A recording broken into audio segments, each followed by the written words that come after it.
What's up? There he is. Am I scared? I ain't never scared. I didn't ask you if you were. What'd you call me, a wimp then? I asked you if you were going to go on live and debate me or if you were a wimp. Yeah. But to So, be specific, I called you a clown. Yeah. yeah, I know. You always call clowns. Is that like your go-to when you don't agree with somebody? No, It's just a clown. I have lots of them. A lot of them are specific, though. Yeah. Yeah.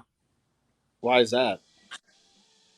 Why is that? Yeah. So everybody over Because I here is don't asking think if we can keep this civil. So I hope we can. we can keep it civil. Yeah. I would like to know why you brought my son into it. I'd like to know See, why that's you. the weird thing is it's like, I don't need to attack you or your personal life, nor would I, right? Except in the event that you did it to me right there, because I think your mom jokes are fucking hilarious and they're not That one serious, right? wasn't So really that. it's unpersonal. But that one Sorry, was. what? That one really wasn't that funny. I Oh, would. that I you was thought. kind of disappointed. I kind of thought you would have come up with a better your mom jokes. In all I honesty, got lots of really good ones. do you? Let's hear your best one. Come on. Yeah. My best one? Yeah. Well, I don't know. It's like situational, you Oh, it's all know? situational. Right. Like someone came into my live the other day, and as I had a Bible in my hand and was talking shit, and so I said, "Yeah, I stole this Bible from the same hotel I saw your mom at." That Yeah. one might have worked a little bit better on me than you know saying you're going to go sleep with my mom and stuff, which I don't really care. You can have my mom. Um, My mom's a saint. she's not So, single. what do you want to talk about? For the record, though, I don't know why people keep pushing this that somehow I abandoned my son. I'm not sure where that came from, but I'm in. I'm not sure where that came from, but I'm in court. I have the paperwork on that. So Okay, I don't really care either way, honestly.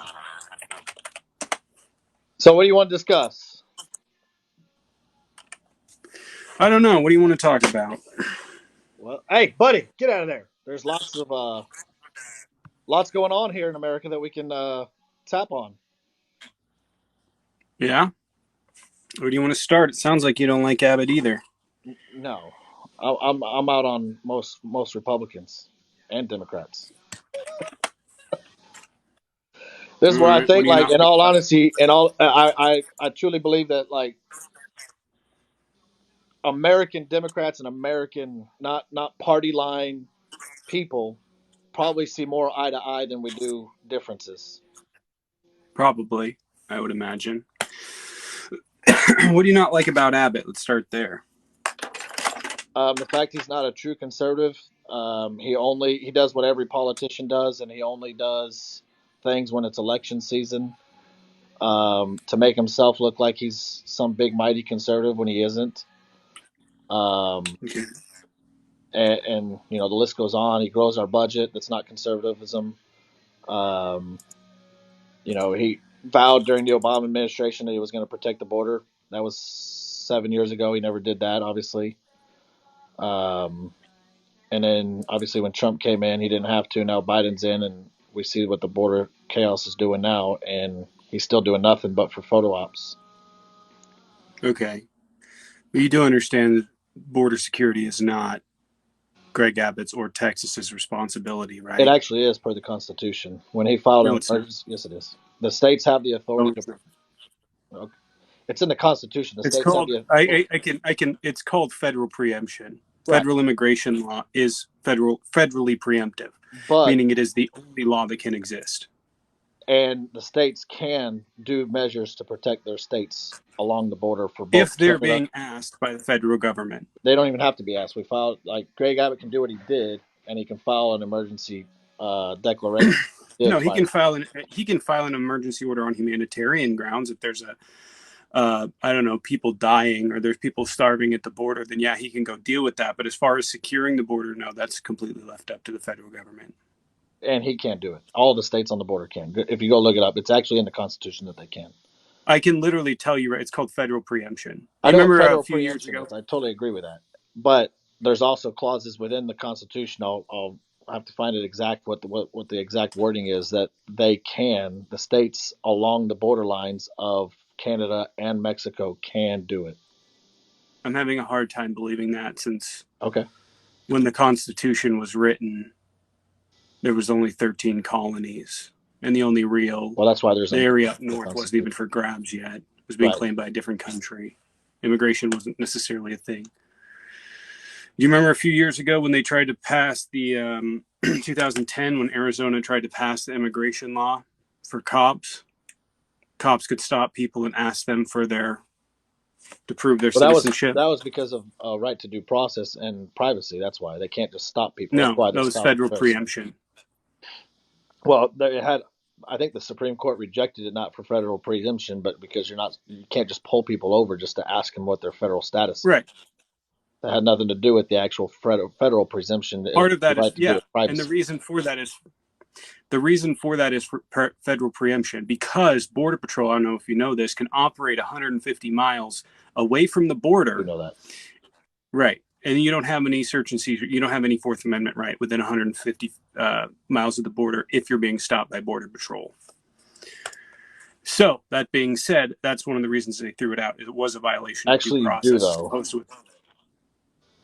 and I know this because my brother gets pulled over all the time by federal border agents, and they have to ask him the same questions that cops do.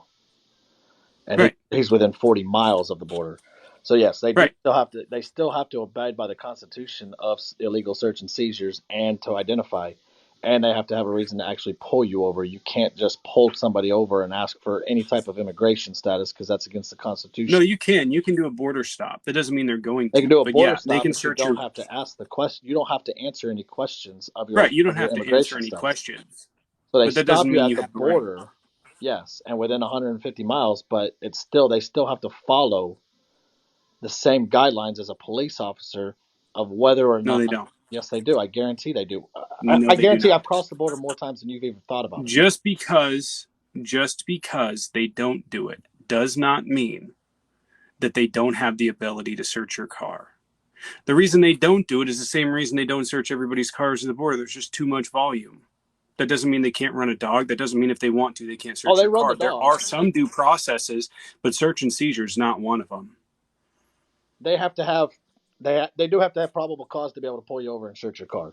And normally they do use the dogs on the outside of the car, just like a normal police officer will at a traffic stop, because there is There might still. be reasonable suspicion, but there's no probable cause to search a vehicle when it Well, comes to well, immigration law. they have to have some sort of reasonable cause. They can't just randomly say, "Hey, I'm going to search your car."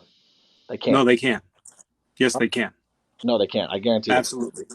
I've They gone do and not asked them have. myself. So they can't. They don't have the authority. You do not have. If Border Patrol wants to search your car, they do not have to have probable cause to do They have so. to have reasonable suspicion to do it. That It they may be do. reasonable suspicion, but it's not probable cause. I'm not I super mean, specific it's on the law, but I know for a fact they don't need half a probable dozen, cause half a to do dozen it. to one way. I mean, what? It's just a changing of words. Really, they're all the same thing when it comes time to be able Well, to do it. probable cause and reasonable suspicion are not the same things. They're I not. mean, they're close enough to. You do got to have it. You got to have some sort of reasonable. You can't just pull anybody over. Is what I'm trying to say. Like that's why I'm they literally still make telling you, excuses to pull you over, dumb, stupid ass excuses as it's to not. why they Here's pull the you deal. over and go about the Here's the deal. reasonable. Okay, I'll give you a state example. Because you're in Okay, Virginia. Are you in Virginia? Washington. I'm in Washington State. Washington State. Okay, my fault. Washington State wardens, okay, do not have there are some boundaries they can't cross as far as search and seizure, but as far as access, right? If they have reasonable suspicion that you have caught too much game, okay, they can search your coolers. You're supposed to present it to them. So they don't have any legal things stopping them. There's no laws stopping them from going into your cooler and searching for your game because you're supposed to present it to them. And that's one of the things you sign up for when you actually are in Washington State. Or as far as your land, right? They don't have any search and seizure requirements on your land. I don't know if you knew that. But literally, Washington State Fish and Game agents can just go onto your land. They don't need a thing Yeah, for that's it. how it is here in Texas too with the game wardens. So in terms of, I don't know what the exact standards are. I know there's obviously some things, right, due process related, but it's far more lax than anything else. But like I said, Texas doesn't have this ability to just enforce federal immigration law. I guess we'll agree to disagree on that one because I am fully confident that it is allowed amongst the states that And are you guys border keep states. saying this, and I keep hearing this from conservatives. They do not have the right. Okay. They do not have the right. Well, he's already built fences, and he's guarding the Yeah, fence. I mean, he can do that as far as That's enforcing protecting the border. immigration law, though.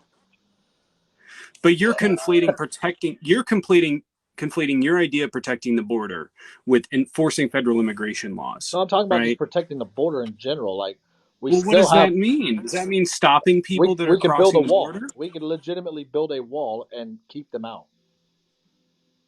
Does that mean stopping people crossing the border? Yeah, because we're doing it as we So that speak. means literally stopping people crossing the border. Yes. Okay, no, then it doesn't. There, I just posted a video of Greg Abbott doing it, letting some in Okay, and well, keeping Greg some Abbott out. can say he can do it all he wants, but it's federal No, because he made supremacy himself with look the like an idiot laws. on TV, and that's the only reason why I exposed it because he didn't understand. He said, "Well, we let some people in, and we didn't let some people in." He doesn't know why. There's a reason, like I said. Uh, like I said, the Border Patrol has less standards when it comes to things like search and seizure, and has less standards when it comes to things like due process. Okay, um, so that's part of it. And as far as the protections granted to these state officials enforcing federal law, they don't have any, nor do they have any jurisdiction. Well, in the state of Texas, they do. They don't. I don't know what to tell you. I don't know what to tell you. Then They why they would don't states like Florida and other states send down state troopers to help enforce federal laws? because they are part of this weird brigade of people that are trying to subvert the Constitution. So then why isn't the Biden administration stopping them if it was illegal? Why? I don't know. Okay, because it's legal. That doesn't mean it's not illegal. No, we know damn well that the Biden administration would stop it immediately if there was any legality. If they We are know. going down there, if they are going down there to the problem is, I think right now is there's a lot of confusion on what actually they mean by secure the border. Are they going to start arresting people? Because if so, they can't do that, period. They are arresting them. Like, Okay, well then, yeah, we'll see. We'll see what the Justice Department wants to do. yeah. So I mean, and that's what I'm trying to tell you. We have the legality to do it, and You it's don't have the happening. fucking legality. I don't know what to tell you that. Being Then why isn't the Biden administration down here and doing anything about it? Why are we'll they just have to letting us run find out around? as time goes along. But I'm telling Maybe you, they're they're doing not it now quite sure as to what the states are doing down there. because states wouldn't be sending their state resources out here to help fight the border if They it was absolutely would. illegal. Then why wouldn't the Biden administration stop it if it was illegal? Because it depends on what they're doing. Are they enforcing federal immigration law? Huh? Yeah, that's what they're having to do. If they're here Okay, well then illegally, we'll probably. we're arresting them So and we're here's deporting a the lot of them. problem. Okay, this is the problem. Okay. They're here illegally. How do you know they're here illegally or undocumented? Well, because we're catching them literally crossing borders But how do at you the know? border. I've But seen how the do you know? footage. Like I've seen it with my own two eyes. How do you know? How are you? This is the question. How are you able to check whether or not they are documented or not without violating their Because they rights? don't come Because you through have. the normal process to show that they're documented enough to be here, and they're crossing over the Rio Grande Okay. River So in illegal checkpoints, not in legal checkpoints. federal immigration law allows for the state or allows for the federal government to ask people for their citizenship. Okay? That's what federal law does. Okay? Through a They have what's checkpoint. called what? Through a checkpoint. So when we catch them, and we are catching them coming through not a legal checkpoint, just like you have to when you go to Canada, you have to go through a legal checkpoint, right? You can't just cross it willy nilly anywhere into the border, right? Am I right or wrong? Yeah. Okay, So if you come through here through Texas, into Texas or Arizona or New Mexico or California, and you're not crossing the legal checkpoint, they're automatically undocumented. Why else would you not go through the checkpoint? So then they You're arrest them not able then. to just make that assumption. That's the point. Okay. If you have federal, this is how federal preemption works. Okay. Let's say you have, I got some air pellet stuff. Okay. Let's say this is federal law. Okay.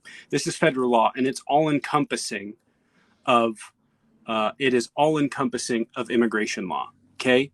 They cover all of it. Okay. Federal preemption says, hey, another state's not able to go in because the federal government's already covering all of it. Similar, think of it to like the IRS, right? The states can't come in and be like, oh, we're going to do this work on behalf of the IRS. They may be able to file a suit or enforce it at request of the IRS, right? But they're not able to just go, we're going to write our own laws to support the IRS. And that's what's happening at the border. So as far as just asking someone for their immigration status and detaining them, these state officials don't have any jurisdiction. They don't have any legal protections in doing so. Actually, they do, because when you don't go through a legal checkpoint, which is what you're required to do, no matter how you cross the border, you can get frustrated all you want, but this is the fact of the matter is, if you don't come through a It's not. legal checkpoint, then you do have that authority because you're not crossing here legally, period. If So you then you are can a federal, detain, then you can detain, and you no. can get, it's happening, bro. I'm trying to tell you, like, I get you don't want to hear it, but that Well, is we'll the, see. We'll see what the Justice just Department like does about people it. from Canada can't come here and just willy-nilly cross anywhere through the border. They have to go through the Right. proper checkpoints. And if not, But then there the are not, states have the authority to arrest and detain. And at that no. point, if they can't, yes, they do. I mean, you, do you not know? You know what the 10th Amendment is, right? I do understand what the Okay. 10th Amendment So is. It's we very have clear those you don't. rights. Those are states' rights. We do have, which within that 10th Amendment, we do have the authority to be able to No, exercise. Okay. you do not. And do We you want to do. know why? Okay, go ahead. The 10th Amendment states that anything that's not delegated to the federal government is reserved for the states and the citizens. That's what it states. Immigration law is reserved by the federal government. Not all of it. The states All of it. do have the authority to protect their states that are border Right. But states. how they do that is dependent. Let's say, for instance, okay, that the National Guard was being mobilized because they were finding a lot of people that were starving to death and they needed some way to help feed the people that were coming to the United States. That would be completely okay, right? Because it's a humanitarian crisis that doesn't rely on federal law to dictate or federal procedure to dictate what they are supposed to do in that situation. Because they can do that situation at the state level, because there are state laws regarding humanitarian aid. Okay. So they can do that just fine. As far as stopping people and asking them Well, they're not for stopping them their, for their immigration status. That's what I'm trying to tell you. They're not stopping them for their immigration status. you They're just told me stopping they're for, arresting them for their immigration status. no, you didn't hear me clearly. I said they're arresting them for crossing the border illegally, not at a legal checkpoint. And at that point, when they ask for documentation, they find out that they're illegal because they don't have American documentation. Otherwise, or any documentation. Otherwise, they would go through a legal checkpoint. So yeah, Well, that's where that's this where is the why I'm having a loophole hard is. time believing this. Okay. I don't care if you have a hard time believing it. That's what's happening. This is why I have a hard time believing your story, because you do understand that there are Not a some story.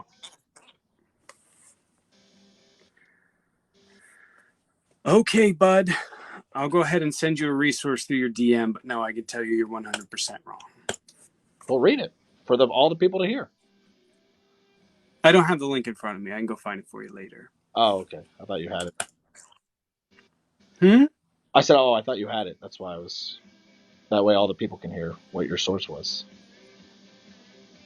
Well, I went to school for criminal justice. I don't have the source in front of me, but be sure I read about it. So Oh, okay. there's that. Well, I didn't have to read about it. Where'd you go to school at? What? Where'd you go to school for criminal justice at? Or Oh, we law? have to go to school for criminal justice to understand what's going on. No, but Oh, I'm okay. just, I can tell that your voice is getting really like, oh, hey, I know you couldn't prove a source, so the bullshit I'm putting out is right. I mean, I just asked for the source. That's all I asked for. Yeah, I can give you one. Do you have a source to show legality for it? Besides what's actually happening, that we can arrest No. Do you have a people source to at show legality for it? no. What's happening? Okay, there you go. You can arrest people for crossing the border illegally. That's 100% accurate, and it doesn't have to be done by a federal agent. That's why states are sending their resources down here to help it, and they're arresting them for Immigration crossing and Nationality Act. Let's illegal see. Under federal law. and state laws.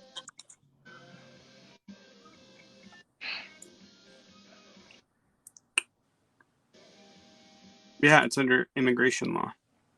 I understand Let's see. immigration.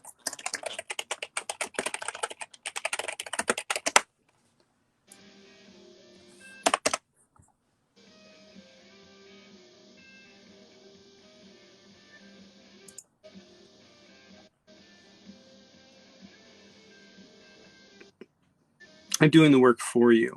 But you don't have to do the work for me. Title You 8. said you had a source that you read. That's why I was wondering. Yeah, it's all U.S. code. All of it. Even under Texas law. It's all U.S. code. Right.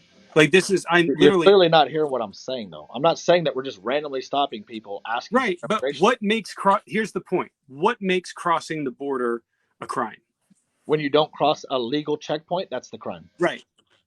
What makes it a crime, though? You're not What going jurisdiction? in at a What legal checkpoint. what jurisdiction is it a crime under? Well, that would be the federal, but Right. the states can still exercise that federal requirement. It doesn't have to be by a border patrol agent. So when we send people down If there, we can secure those fences and those weak points of there. State-wise can absolutely we can to secure those weak points within the border, so that they're not crossing here illegally and they go through a legal checkpoint like they're supposed to. If they go through a legal checkpoint, then we don't have an issue. The problem is they're not coming through a legal checkpoint. yeah, and you're actually wrong.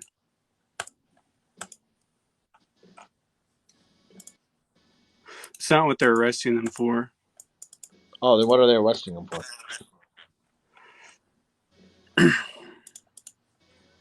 Fucking Wall Street Journal paywall. Trespassing under state law. Right. And then they find out they're not illegal here. So then they hand them over. Well, we'll see if it's legal. I don't know what the Justice Department's going to do. I mean, there's plenty of them down there. So, what's your whole argument here with the border? Well, I mean, you can't tell me you're agreeing with what's going on at the border. What is there not to agree with? So you agree with everything that's going on right there? Well, what are you upset about at the border? Let's start there.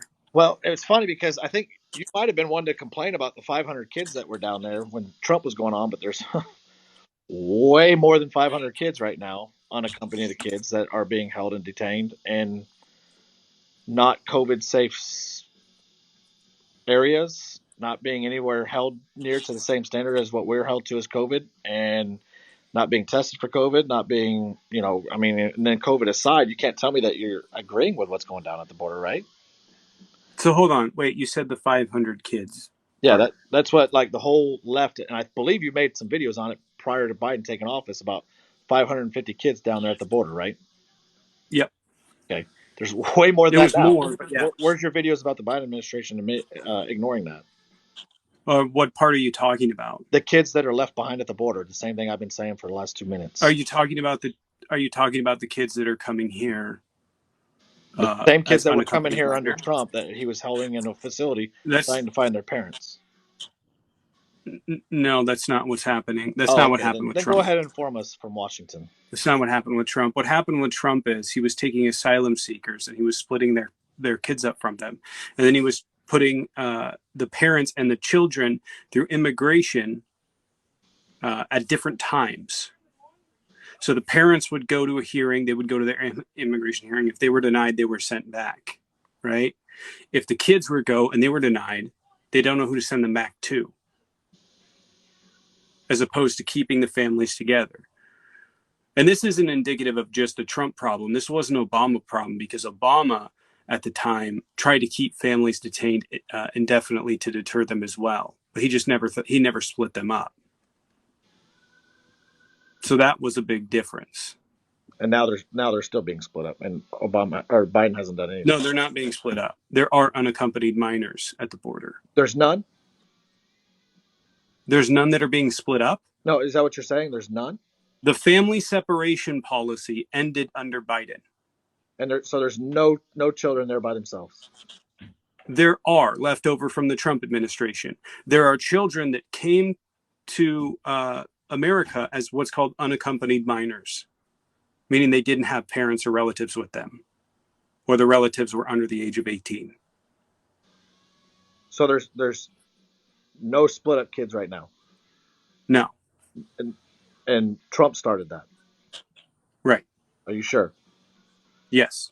That's a lie. Obama actually started. I have the inspect. Hold Trump on, continued pause. on with that. Yes. Go ahead and tell me why.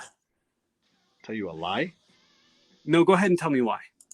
Tell you why? Please what? Inform us. Tell you why what though? Tell us why Trump didn't start it. Well, because Obama started it. Trump continued it. Yeah. How did Obama start it? Well, with his executive orders, of course. So you must have read the Inspector General report then, right? Not the full one. Huh? Not fully, no. No, probably not any of it. I did read some of it, not all of it. Oh, so you would have understood that it was in fact Jeff Sessions and Kirsten Nielsen. No, it was actually, I mean, the Inspector General can say what per the Inspector General report, right? Because they're not biased or anything.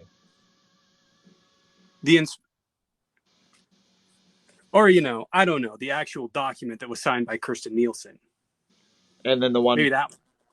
But we're going to ignore the Obama one when he did it, because he did do it. When did he do it? I don't know the exact year. I don't know the exact year. I'll have to look that one up. I don't know the exact year. But you can feel free to Google for it. I'm looking at.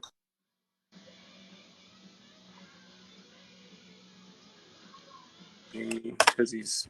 Somebody wants to know if you've ever talked to a United States Border Patrol agent before. Me? Yeah. Yes. Okay.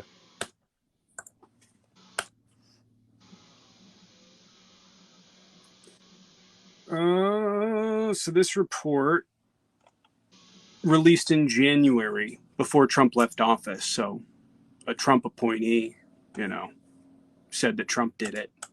Well, why is that y'all's go-to? Just because Trump appointed somebody? Well, why are you saying here's the problem? Why that's always y'all's go-to, like it's our go-to because that was a Trump appointed judge. That was a Trump appointed, like, you do realize he doesn't have a hand in everything. You were saying that, they're not biased. It's a Trump appointed judge.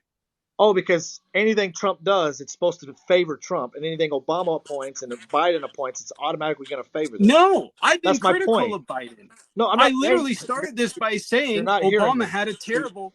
This is part of your problem you don't hear. You didn't hear me. I didn't say anything about Biden or blaming. I'm saying about these appointed judges or these appointed inspector generals. Do you automatically assume that just because it's a presidential appointed person, that it's going to automatically favor that president? No. That's what you're assuming. And that's the point. Then why do you make those stupid statements? Because that's what's stupid. I make those just because points it's a Trump appointed doesn't make any sense. It doesn't discredit it. It discredits their bias. No. They're right-leaning. It doesn't mean anything. Yes, it does. Because I can't go. So just because something was Obama appointed, does that automatically mean it's a left-leaning appointed? Yeah. No, it doesn't. Or centrist. No, it doesn't. Usually. No, it doesn't. Usually. 90% of the time it means. Okay, so you're admitting that it doesn't, because there's still 10% there. Well, here's what I can tell you. Obama had a pretty good track record of being bipartisan. People like Chuck Hagel, right? You mean I don't know what you're laughing partisan? About. Because he wasn't very partisan at all. What do you mean? What was he partisan on? He tried to put Merrick Garland as a Supreme Court justice. Because he's a really good Supreme Court justice. He can't even make an attorney general very well right now. He should know the Supreme Court rules and the laws and the Constitution to be a I'm Supreme not Court gonna look. justice. We're not gonna And do he bumper sucks as car well. No, thoughts what we are saying is that you want to bring up Merrick Garland, but he sucks as an attorney general already. or Chuck Hagel. So Obama put a lot of I'm glad that Republican Merrick Garland appointees in. didn't make it as Supreme Court justice since he can't even cut it as an attorney general. Obama put a See, that's ton. why you ignore that, because you know it's true. Because that wouldn't What? mean that. Do I like Merrick Garland? No, that's not the point. But How he's are you not a missing centrist. He's this? not even close to a centrist. Merrick Garland is a centrist. No, he's not. That's what he is. He's I'm a far sorry to tell you leftist. that. No, what the fuck are you talking about? God damn. Merrick Garland a hard leftist? Absolutely. Jesus Christ. I would barely call. Oh my God. What do you mean? Are you talking in the Overton window? Merrick Garland a hard leftist? What the fuck are you talking about? He was a center leftist. He was center. Like he wasn't even left. He was just center. He wasn't even close to center. No, see, because this is how far you guys have gone, right? You guys haven't you've gone gone anywhere, way right? fucking off the chart right wing, way off the chart right wing. And I would say the same thing for you guys. You guys have gone so far off the chart left wing. We've gotten sick of your shit. We've gotten sick of yours. That's what it is. I mean, so it's like we can Well, sit our there and shit's not destroying the country. because at the end of the day, that's what's happened. Is that, and this is I why can the prove divide you is went here. really far right. What do you think about the insurrection? What insurrection? There we go. What insurrection? And I don't think you probably don't think that taking over a city in the United States is an insurrection, do you? Or burning down an ICE building would be an insurrection. Portland? Are you equating? Let me ask you a Yes. question. So you think the BLM protests are just as bad? No, I think they're worse. Okay, so you would equate looting a Target, not or just a Walmart, Target, an ICE building, an entire city was taken capture. No, it wasn't. You're fucking high. So you would equate really those sit there things. And try to say that Portland wasn't taken over by Chaz, that government officials couldn't even go there? Hey, bud, the Chaz wasn't in Portland. Okay, what city was it in? If you don't know, why are you bringing it up? Because it was in Portland. So let me go ahead and finish my point. You're going to equate looting a Foot Locker, a Target, and a Walmart to trying to overthrow 230 years of democracy. Hey, that's your equation. How many people were there on January 6th? Doesn't matter. Oh, it does matter. It does, and that's why you don't go down this road. Because this is why. What? You don't want to go down this 30,000. road. You know where I'm going. Oh, it was Seattle. My bad, not Portland. So an entire city was taken over. It wasn't. I live in Seattle. Okay, what city was it in? At the end of the day, a city there wasn't a city taken over. There wasn't a city taken over. So when the mayor couldn't enter in there, when they ran out the city of police, that they couldn't go in there and they blockaded it off. That's not the Chaz. The Chaz. Yeah. It was a city block. City block, city, same thing. They couldn't. They took over government buildings. No, the police at the government Capitol building Hill, where this happened, abandoned the building. Why? Matter of fact, why did they abandon it? Why did they abandon it? They just left. They don't know. Yeah, they were ran out. The fucking police chief didn't know why they left. This is the honest to God story. And then this they got taken over. I don't know why they left the building. And Chaz took it over. That's what she said. And the Chaz took it over. No, the police abandoned the building. And Chaz took it over. They just abandoned it. The police chief, Carmen, I forget her name, she just resigned, said, I don't know why they left. They didn't even tell her. They abandoned the building. And then Chaz took it over. How many people were there on January 6th, roughly? Just roughly. It was boarded up. How many people were there on January 6th? I don't know, 20 or 30,000. Oh, it was way more than that. You know that. No, there wasn't. Look at the crowd and see. Okay, so let's go with your number 20, 30,000 people were there.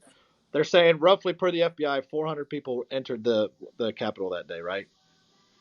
I don't know the exact number. Okay, so that's what the FBI is saying. Roughly about 400, maybe 450 at the most. So let's say 10% for round numbers that were there. If we were truly trying to take over and collapse the government, why did the majority, 90% or more, leave peacefully? And why is the building still standing? Why did what was the one person get murdered, and that was Ashley Babbitt? Why? There were like 12 people that died, dude. Well, there were officers that took their own life afterwards. Not due to the insurrection. That's no. One was due to a heart attack. Brian Sicknick. Yeah, a heart attack. He died from natural causes per the autopsy I think report. he died of a stroke. Yeah, Heat right. stroke. Right. It's not You natural can't blame causes. that on the He's fighting. infection because that's Have a you seen the cause. video? Yeah, Have I've you seen watched the it many, videos? and there was way more than 20 or 30,000 people there. So, but at the end of the day, if we truly wanted to take over this thing, like you're playing, do you think more damage would have been done? It doesn't matter. I don't care. Here's what I think. It doesn't. Do I think that BLM do I did think more that with taking a less. shit More on Nancy damage did less. Pelosi's death? Do I think that bringing gallows sort of indicate the intent? It was very clear Ashley Babbitt went through the thing. But here's the thing, right? And this is the point that I'm trying to make to you that you're not getting. Okay, there is a violent radical right side to the right, and there's a violent left side too. Right? No, not. Wow. I mean, there is. No. Are you just We can get admitted into to numbers in a burning down second, but buildings? let me finish. That's not Hold violent. on. We can get into numbers in a second, but let me finish this thought, okay? Okay. This is the problem, okay? However many people were there, which was probably 20 to 30,000. I know you think that people just guess, but they actually. That's all you got to do. Have you ever seen? How many people do you think were there? Probably close to 100,000. Easily. It would have packed. It would have packed the Tennessee football stadium, the Tennessee College football stadium, easily. Maybe. No, not easily. But you just think that people are like, oh, we can just sort of guess. No, they do it on space. There's a whole mathematical thing to it. It's not just, oh, well, there's been no official. So whatever. However many people were there. Okay. Have you seen the New York Times video on the insurrection? Which one? They put together a documentary-like video on the insurrection. Okay. No, I guess I didn't see that. I've just seen. Okay. Like you should watch that because there's a lot of video clips that they don't show and they didn't show to the public because they were incredibly violent. But they show that it's on YouTube. It's about 40 minutes. But what you'll notice is that there are a lot of people that LARP, right? You know that on this app and everywhere that are on the right and the left, they all LARP. Okay. And then there are people leading it, right? So we really have like the Oath Keepers, the Proud Boys really pushing in there and then sort of mob mentality taking over in the background, right? But on top of that, you have these people that went in there and tried to overthrow the government and stop the electoral process, right? And with sort of a hierarchy of people that are actually causing it, people that just sort of follow along, and then people like you that are saying, no, it's not an issue. But it is an issue. It's a big issue. And that's the problem, is I watch your side sit there and go, oh, it wasn't. I'm going to justify it. I'm going to conflate it with BLM. BLM is not about overthrowing or stopping the electoral process. That's not what it's about. It's about an equitable criminal justice system. So let me ask you this then. If there was 30 or 40,000 people there and we were truly there to stop the electoral process with no security, the police were told to stand down and not do anything about it, don't you think we would have succeeded? Instead, majority of them, like 90% or more, walked away peacefully? No. And the reason I say this is there's a number of good books you can read. If you look at things like, I don't know, if you read the Anatomy of Fascism, or you read, and I'll get to a point. I know you're going to say I'm just being a leftist. No, I'm waiting. Second. I'm just waiting on the book. If you read the Anatomy of Fascism, if you read A History of Fascism, or any number of history books about fascism, what you will learn is that it's not so much as going, oh, we're going to overthrow the government now in any fascist regime in anywhere in the world during the 20s, 30s, 40s. That's not what it's about.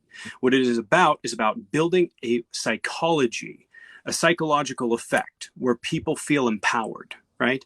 Through violence in the streets, things like the Proud Boys, to justifying crimes committed that aren't justifiable, such as Kyle Rittenhouse, justifying street violence, justifying being illegal to return to legality. And you watch that mob mentality and that psychosis take over, and what has been building in the Republican Party for the last 4 years. Because I can tell you right now, I know a lot of Republicans, and a lot of Republicans that I know 20 years ago would have thought this was fucking insane. Would not have conflated it with BLM would not have tried to justify it or say it wasn't an insurrection because it's part of accountability. So then this is why we conflate it to BLM, because everything you just described about fascists is exactly what BLM is doing and Antifa. Because so they're justifying their crimes as normal. Who? Huh? Who? How many arrests have been made for burning down businesses, an ICE building, and Chas? How many arrests? I bet you I there have was no more idea. arrests on January 6th, but we're trying to normalize these crimes that you say No, based on no. fascism. But No, there's no. been See, fascism. No. That's not what you're understanding. Fascism is extreme right wing ideology. name what is one right wing fascist in history? Name a Just a right wing Mussolini. fascist Mussolini. was left. No, he wasn't. Oh, he was far left. He literally said, "This is the manifesto of the right" in his fucking writings. But he was far And what left. is fascism? He was far No, he left. wasn't. No, he wasn't. Oh, he was. I have the fuck. I have his. I have. I So have why Giovanni what Gentile's why do you fucking guys writings. I know what it why do says. you on the left justify BLM's actions and their crimes? That's just no big deal. What? How? Because you just scoot it aside. Oh, it's just an AutoZone, or it's just a Wendy's, or it's just a Well, whatever. the AutoZone was. If you want to be honest, the AutoZone windows were broken in by a white supremacist. Did you not know that? You're Did you not know that there were you just white? Did deflected. you hold on? Did you not know that there were white supremacist agitators? I Per the do believe that there FBI. was agitators. I do agree there. I'm not disagreeing there. Okay. I can at So least here's the admit thing. this stuff. You can't ever admit to this. I'm not sitting here saying that these like I don't like me not. What about the BLM and Antifa guy that stormed the Capitol? There wasn't a BLM and Antifa guy that stormed the Capitol. What was I his already name? know who you're talking about. No, he's not BLM or Antifa. That's been debunked a million times No, it over. has not, because he's done it all over Yes, it social has. media.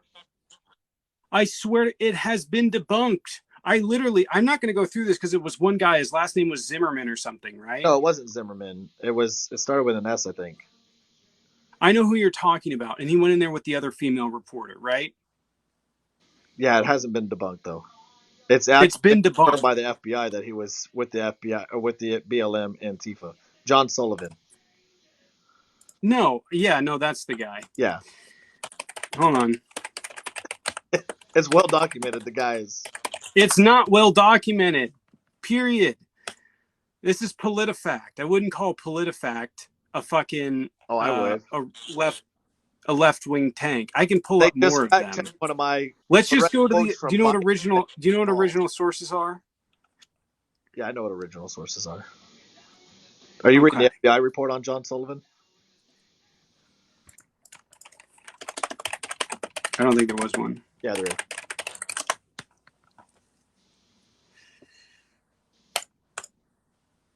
From January 13th. That was after January 6th, right? There's still. Jesus Christ.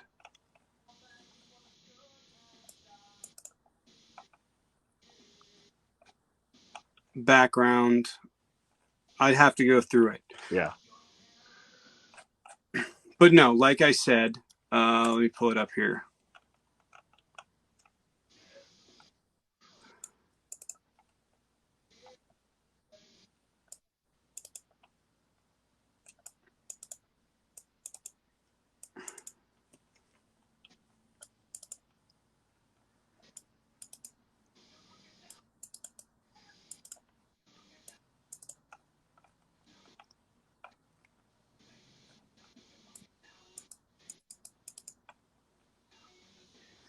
Yeah, I went over this a while ago.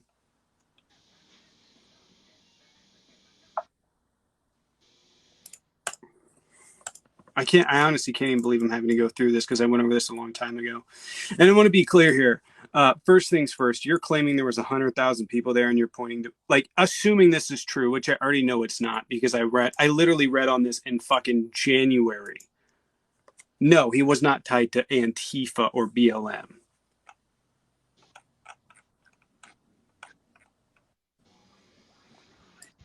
Have you read the FBI report? Yeah.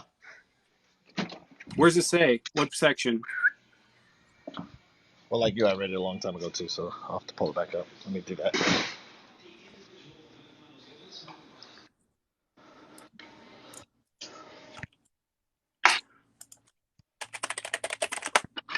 You don't remember? Was it in the background section? Do what?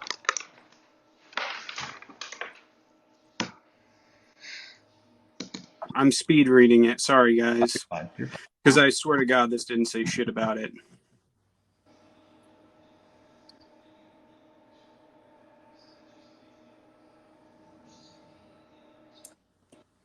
Sullivan is the leader. It's a Let's leader. see. Leader of what?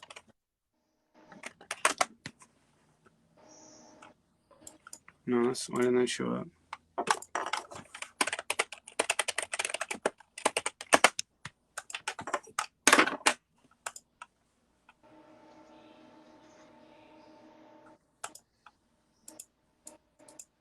Oh, I remember this shit. Hold on, I'll check my chat to double check.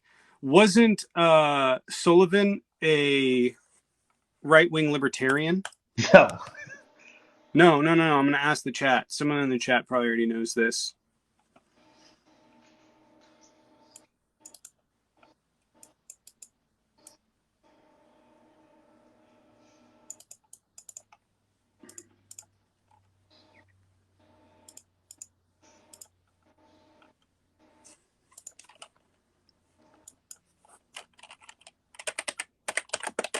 Power went out. My computer back up. What? I said my power went out earlier, so I had to start my computer back up. I know. Why is it always the left that's fact-checking? The left is always fact checking. That's pretty funny. You haven't fact checked anything yet so far. I'm sorry, what?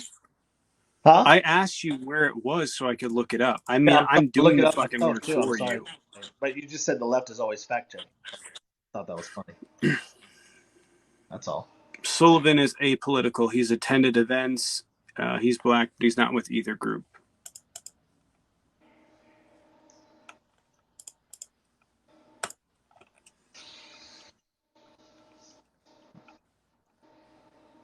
Sorry, guys. Oh, you're fine. I read this, like I said, 6 months Yeah, I ago. So do it myself. That's why I don't know exactly where it's at. I don't study it. he denied, like I said, he denied affiliation with Antifa. So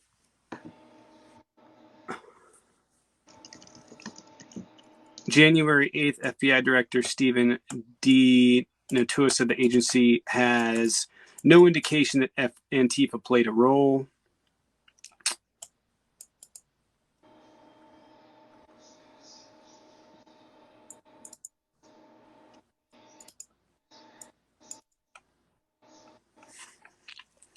My recollection on it was he wasn't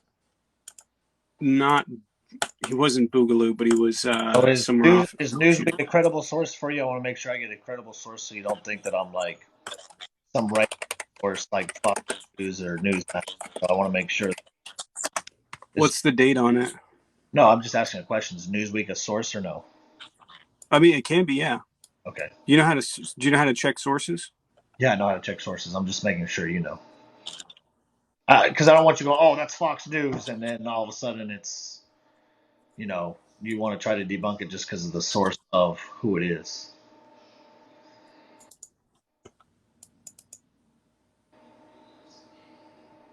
Because Newsweek classifies him on January 15th as a left-wing activist charged in riots with FBI quotes in here.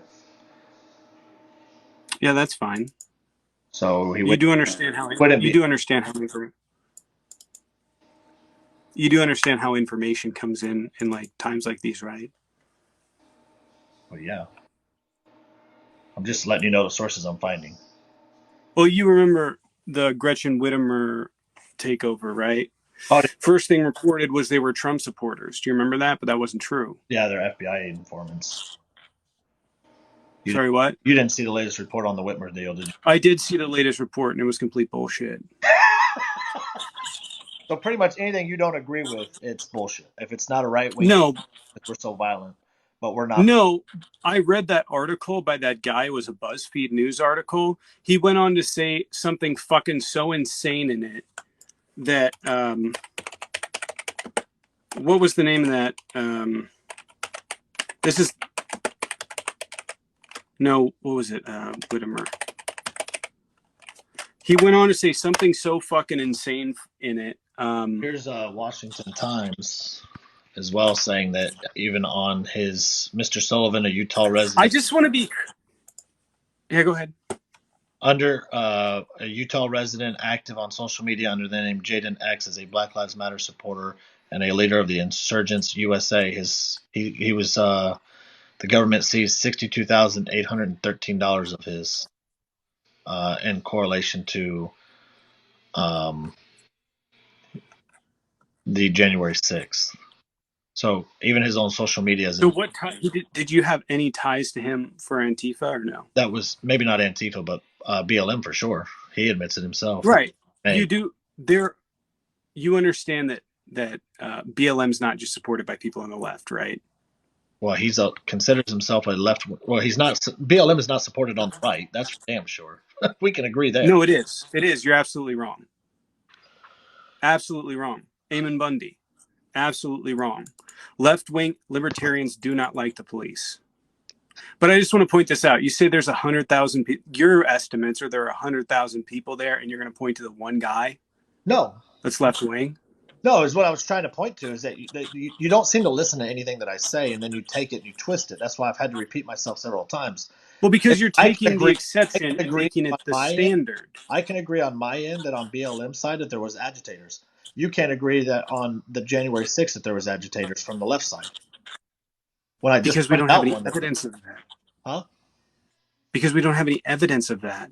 I If you haven't pointed seen the out New York an Times, activist that was there literally were shouting out, right-wing agitators. huh? I swear to God, go watch the New York Times video. They literally go through the crowd and show you who the fucking where the oath keepers were, what they were doing, etc., etc. They literally are showing you how the mob is being directed.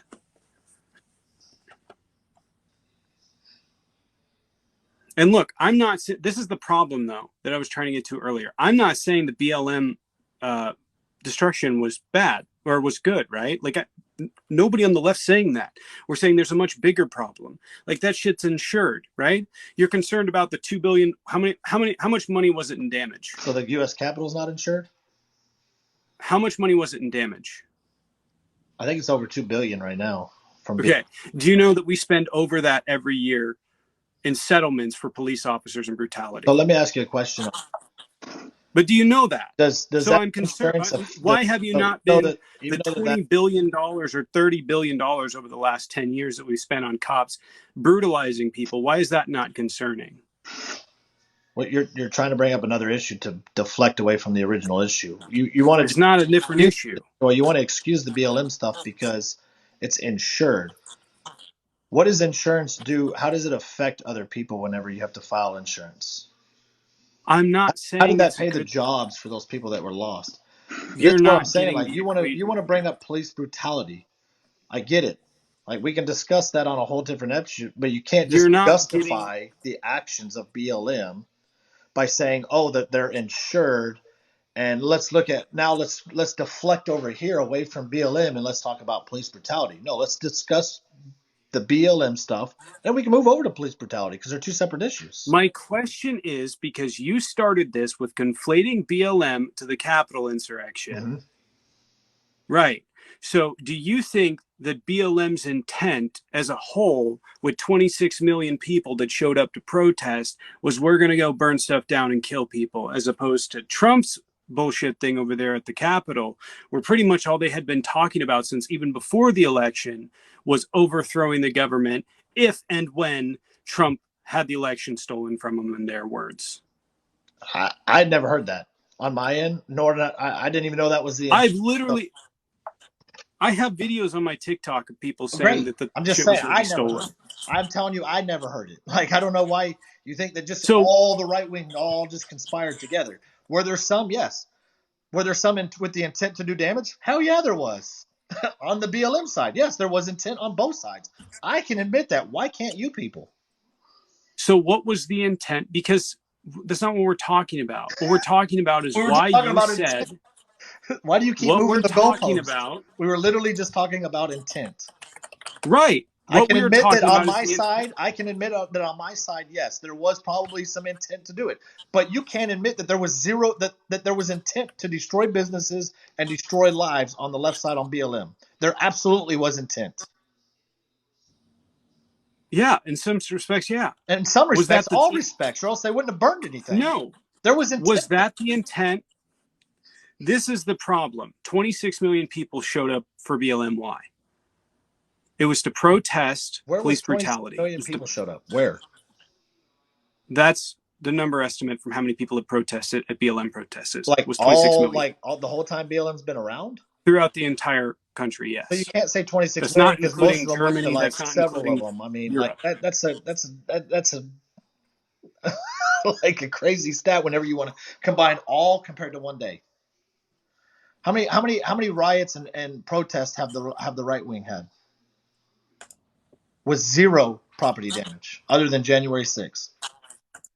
What are you talking about? Does the right not protest? Yes, they Okay. do. And how many times do they leave a city in a protest with it burning in flames? Okay, we didn't have any cities burning and I don't know what the fuck you're Okay, how many talking how many about. Wendy's did the right wing burn up? Didn't How hold many on? Didn't you guys? Sorry, how many how many wasn't autos? there that protest in 2000?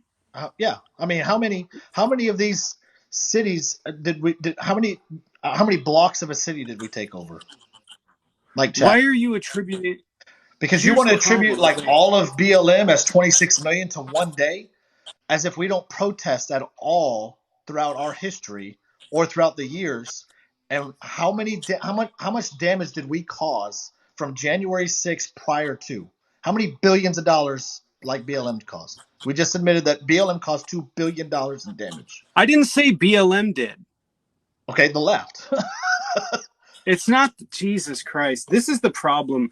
This is what you're not getting. Okay. What was the intent of the people there at Trump's rally prior to the whole insurrection? Okay, that's the question. It's an entire group of people that are there for one reason, because they believe the election's been stolen and they want the electoral process to stop.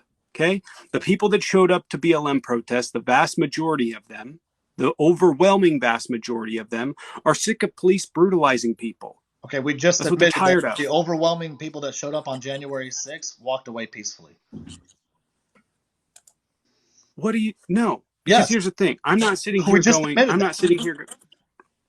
So no, the I'm vast not sitting majority here of Trump going, supporters that came on January 6th did not come with the intent to overthrow the government. No, that's why not. does that matter when you're why does Because that you just matter said when it. you're You just said it. why does that why does that matter Because you when just your said that was the entire intent.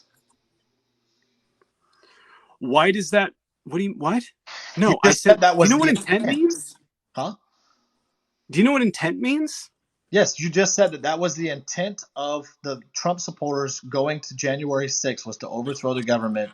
Right. That's the reason they were there. But over So 90% of them that's were the just problem, established, right? whether we use your number. If this had been if this had been a situation where your side post after this had come out and said, no, this is absolutely wrong, this is absolutely horrible, this shouldn't have happened, but instead I have people that a video I just stitched of a kid going, this was nothing more than an unsanctioned tour, people dying and stuff, and them asking where Nancy Pelosi was with the gallows out front, right?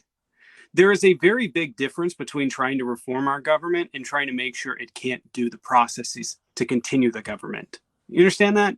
Mhm. So I'm not sitting here going, "Oh, the BLM like, oh no, it wasn't built destruction of buildings. That's not what it was." I'm not sitting here trying to conflate it with anything else, Well, you are, right? because what This happened, but opportunists, this is what you're going to happen. You're going to have some level of shitty people in any crowd. This would be true of Trump supporters if they didn't do anything, right? There's still going to be people that leave shit in litter, right? There's going to be people that steal shit just because they can. That's just part of any time you get a shitload of people together, no matter what it is. It could be a fucking baseball game, right? That's part of it. But The difference is the reason you guys were there. Does that make sense? So you're saying everybody that came on January 6th, the reason they were there was for that reason? I'm not saying they were there to storm the Capitol.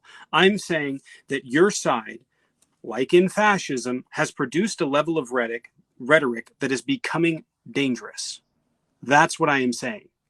And then I am watching the justification and the self-victimization that's going on your side that's causing this to continue. That's causing people to now think Trump's going to become president next month. That's thinking, Biden's going to be charged in Guantanamo Bay. This type of shit. But you've never seen that out of my content, so you can't. I've never seen that out of your content. Yeah, because you won't. Right? Right. I stick to politics. I don't stick to like hypotheticals of shit. So no. On your side has created a situation where these people now feel safe to say this shit because of Trump. Well, they should be safe to say it because it's called freedom of speech. So yeah, they should be safe to say it. Whether you like it or not, you don't have to agree with it, but it's called freedom of speech for a reason. They should there are limitations to freedom of speech, and people saying they're going to overthrow the government on January 6th is definitely one of those limitations that I was watching coming out of Parler.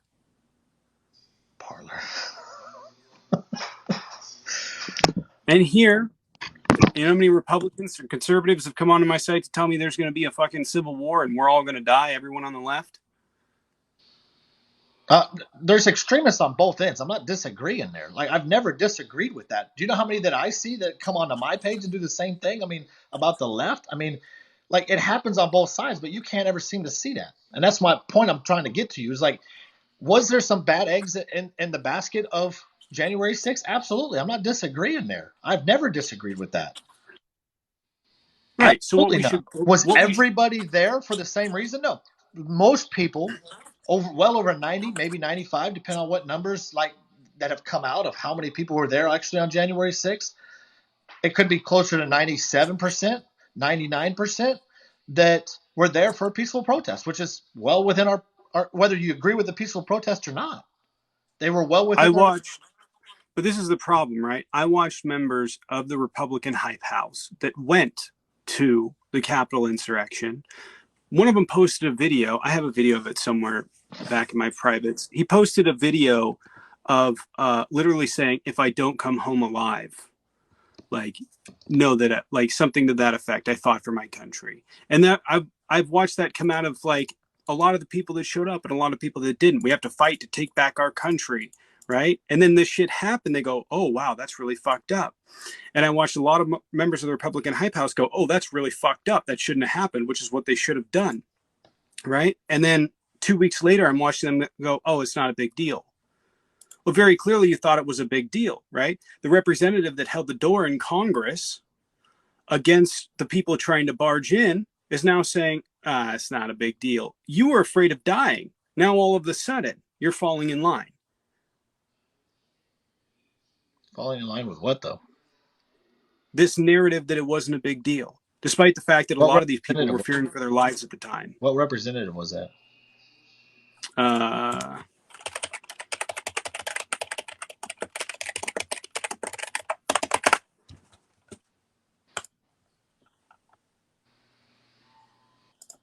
Someone in the chat know it, so I don't have to look it up.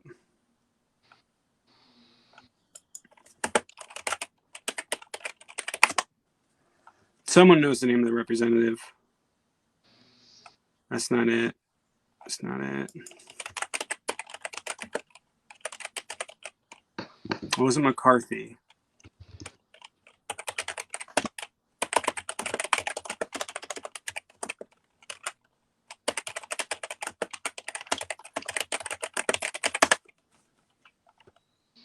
What was his name? What was his name?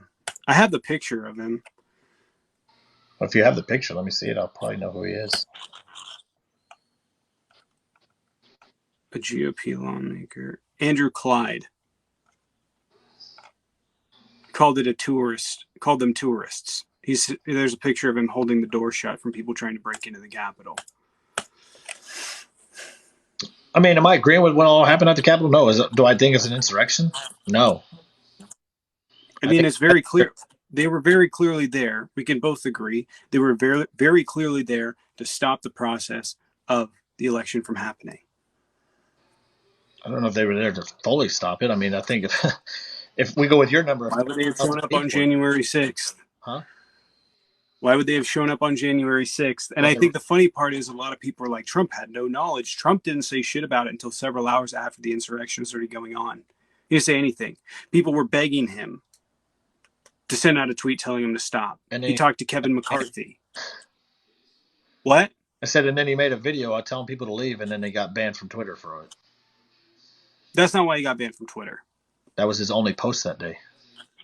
No, he got banned the next day. I know why he got banned, because I saw his tweet. I got pissed. I was pissed they didn't ban him, and then they banned him. What was the tweet?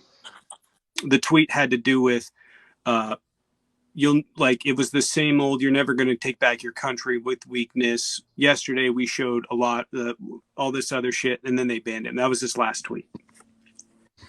It wasn't the video, though. Kevin McCarthy told him to call it off. And Toomey told him to call it off. And he got into an argument with Kevin McCarthy. Well, Mike Lee told him to call it off as well. All on the phone with him while this is going on. And it took several hours for him to come back and actually say, hey, and then he posted the video. Here's the problem, too. Okay, this is the main problem. I watched the videos coming out of the media about the insurrection. Okay, I watched the videos and I thought, oh, this is fucked up, right?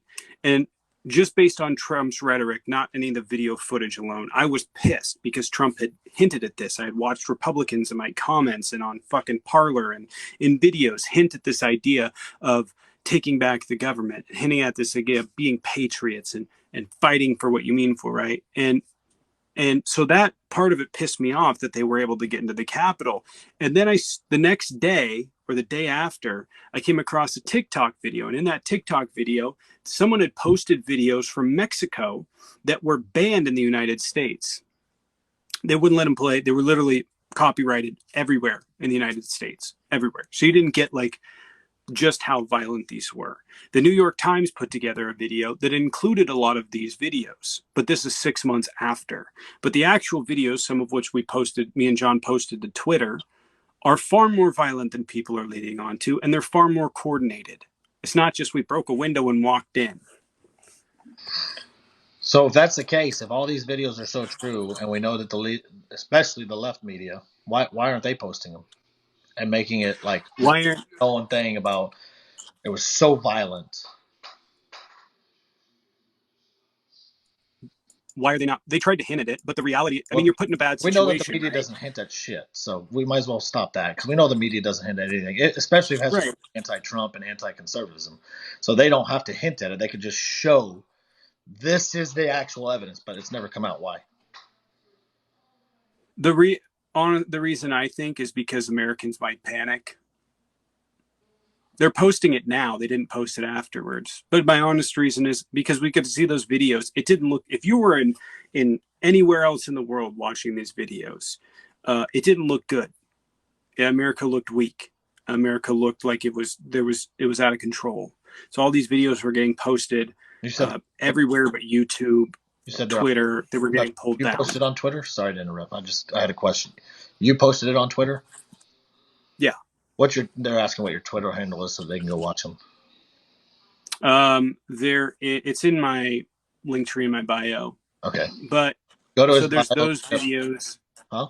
There's those videos, but there's also the New York Times video that includes a lot of them, and as far as schematics of everything going on. No disrespect, I don't believe much of anything that media in general, whether it be right-leaning or left-leaning, puts together a big old collage of videos together to say fit a narrative. So that's why I didn't pay much attention to it, because you can, like, you know how videos work. We can do everything. Right. I will say look bad or make it look good at the end of the day. So I don't trust the media in general. Like, you can throw Fox at me, Newsmax. I don't trust any of them. So I will say this: it's not like we're going to narrate it to make it seem. Well, they built a model they built, I mean, there is narration, but it's mostly just to show what happened. They built a model, 3D model of the Capitol, and then they show videos of where people are at any given time taken from cell phone. The whole thing looks like a documentary, but you can go and Logic watch and it. Liberty, there's I don't think anybody's been charged with the actual crime of insurrection, but there's 500 and I think 26 or 520 some under indictment, but I don't think any of them have been for insurrection itself. Which I think I don't believe any of them. one of them didn't want to. Which I'm sure you don't find out anything like alarming that none have been charged with insurrection by the DOJ. I don't find it surprising. If it's Is that this what you're saying? charge that you can see as clear as day, and it's such an easy charge, why would it not be? Sedition requires intent. You just said that So, clear and it, intent. You said it as a criminal justice major that there was clear right, intent. yeah. The DOJ wouldn't have clear intent. Well, they don't have to charge everyone up front with everything all at once, because the reality is Well, they've been they held have to pour through. like most of them have been held since January, and still in holdings. Right. Why would I would think that as quick as the FBI can move on certain cases, that this would be like very highly important, being that it's the most major crime in American history toward our government, that they're not moving very You, quickly on any of this. And none have I been mean, you charged have with insurrection, but it's it's still overwhelming. You have 400 people, 400 different people that are being tried. right, but none. And if it's a sedition charge, you're going through their emails, their texts, if they post anything online. So I know people That type of on stuff. my side, as you would say, that have been visited by the FBI Mm-hmm. based on just being there. They had their bank records, they had everything already. Yeah. And that was back in March. So you can't say that they're still going through records because they already have it all. No, they have to build a case against individual people. You're not just building a case against a group of people. Oh, I You're know. It's not building a a case group, against a it's specific individual. person. They would have all that information, is my point. If they just went to visit somebody just to ask them why they were there on January 6th and whatnot, they didn't participate in storming the Capitol or anything, but they would absolutely have charges of sedition because I think everything, I don't even think there's a felony charge on any of these people. They're all misdemeanors, from my understanding, for I think there's one trespassing onto the Capitol. So like I said, just you, because something criminal justice hasn't major, as you've clearly pointed out, said that there's very clear intent on why people were there, but no charges of right, insurrection. right. So if you can see it, but the FBI hasn't seen it enough to charge them. Because you're talking about a case that could take a year and a half. You're talking about 400 people. You're talking about them having to go through the personal But if my records dude of on the oath TikTok, keepers, the a people criminal that were justice there. major, can see the clear intent, but the FBI can't when they literally have all this Are information. you? What do you think I'm telling you? Do you think it's just because they haven't done something yet doesn't mean they're not going to? Well, don't you think that they would charge immediately on insurrection? I mean, it's the easiest. Well, here's what I can tell It you. was the clearest intent of all time. Here's what I can tell you. Who was the guy? Hold on. I don't think that there's any way an insurrection case would take years either. I really don't. What's the proud? Especially with Ethan, the technology that the FBI has. Here's what I can tell you. Yeah, they were able to find the 9/11 terrorists pretty quick, but they can't find the insurrection people very long, which is ironic. What are you talking about? But we were able to. I down. So, anyways, See, talking about Ethan, I'm trying to get to a point. I don't know what you're over here just talking about. What's his name? Ethan Nordine, one of the Proud Boys leaders. What the hell? Where's his? Let's see. Hold on. What was he charged with? Ethan Nordine was not charged with. Okay, this is Seattle Times. This will work. Ethan Nordine. Goddamn pop-ups.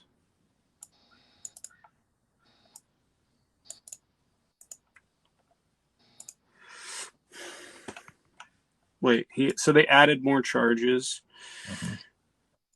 intensified the initial federal charges against Nordine. Red Devil, I'm doing good. How are you, bro? Vision that he's helped plan and lead on the January to Nordine. Does it show the fucking counts? It should. Oh, it's the Seattle Times, so they're kind of shitty.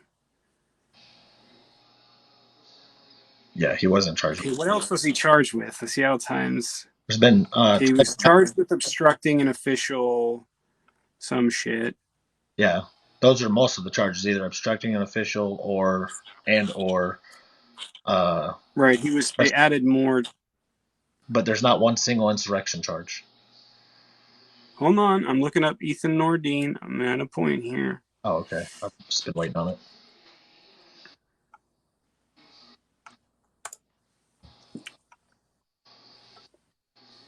I love egg salad. This chat came over here. I don't care. Huh? This chat. Destruction of government property and conspiracy. This is for Zach Rell and Charles Donahue. Only 6 out of 535 have been charged with felonies, but none with insurrection or sedition. The conspiracy. What? Conspiracy. What about conspiracy? I do love egg salad. I'm not gonna lie. Egg salad's good.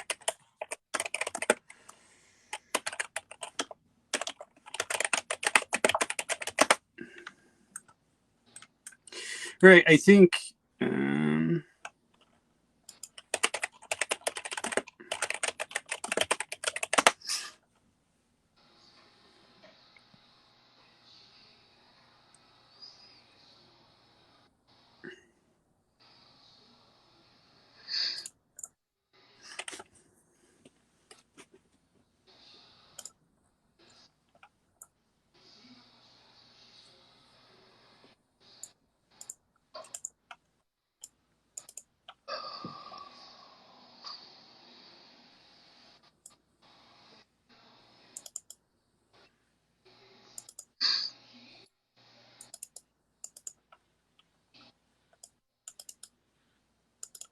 So here's what I can tell you: people like Ethan Nordine and the Proud Boys leaders are already facing 20 years. But what you're For what charges? feeling, huh? For what charges?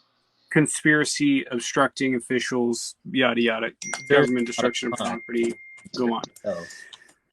But here's my point. Just because they haven't been charged with something yet doesn't mean they're not going to. Well, then you can't call it an insurrection if there was no charges of insurrection. I absolutely can. Then you're an idiot, because that doesn't even. It's like saying you're a murderer even though you didn't get charged for murder. You're not a murderer until you're charged and convicted of it. Therefore, it wasn't an insurrection. You may feel that way. I totally agree. You can feel that way, that it was an insurrection. But if there's no charges of insurrection, then there's no crime of insurrection. Therefore, an insurrection didn't happen.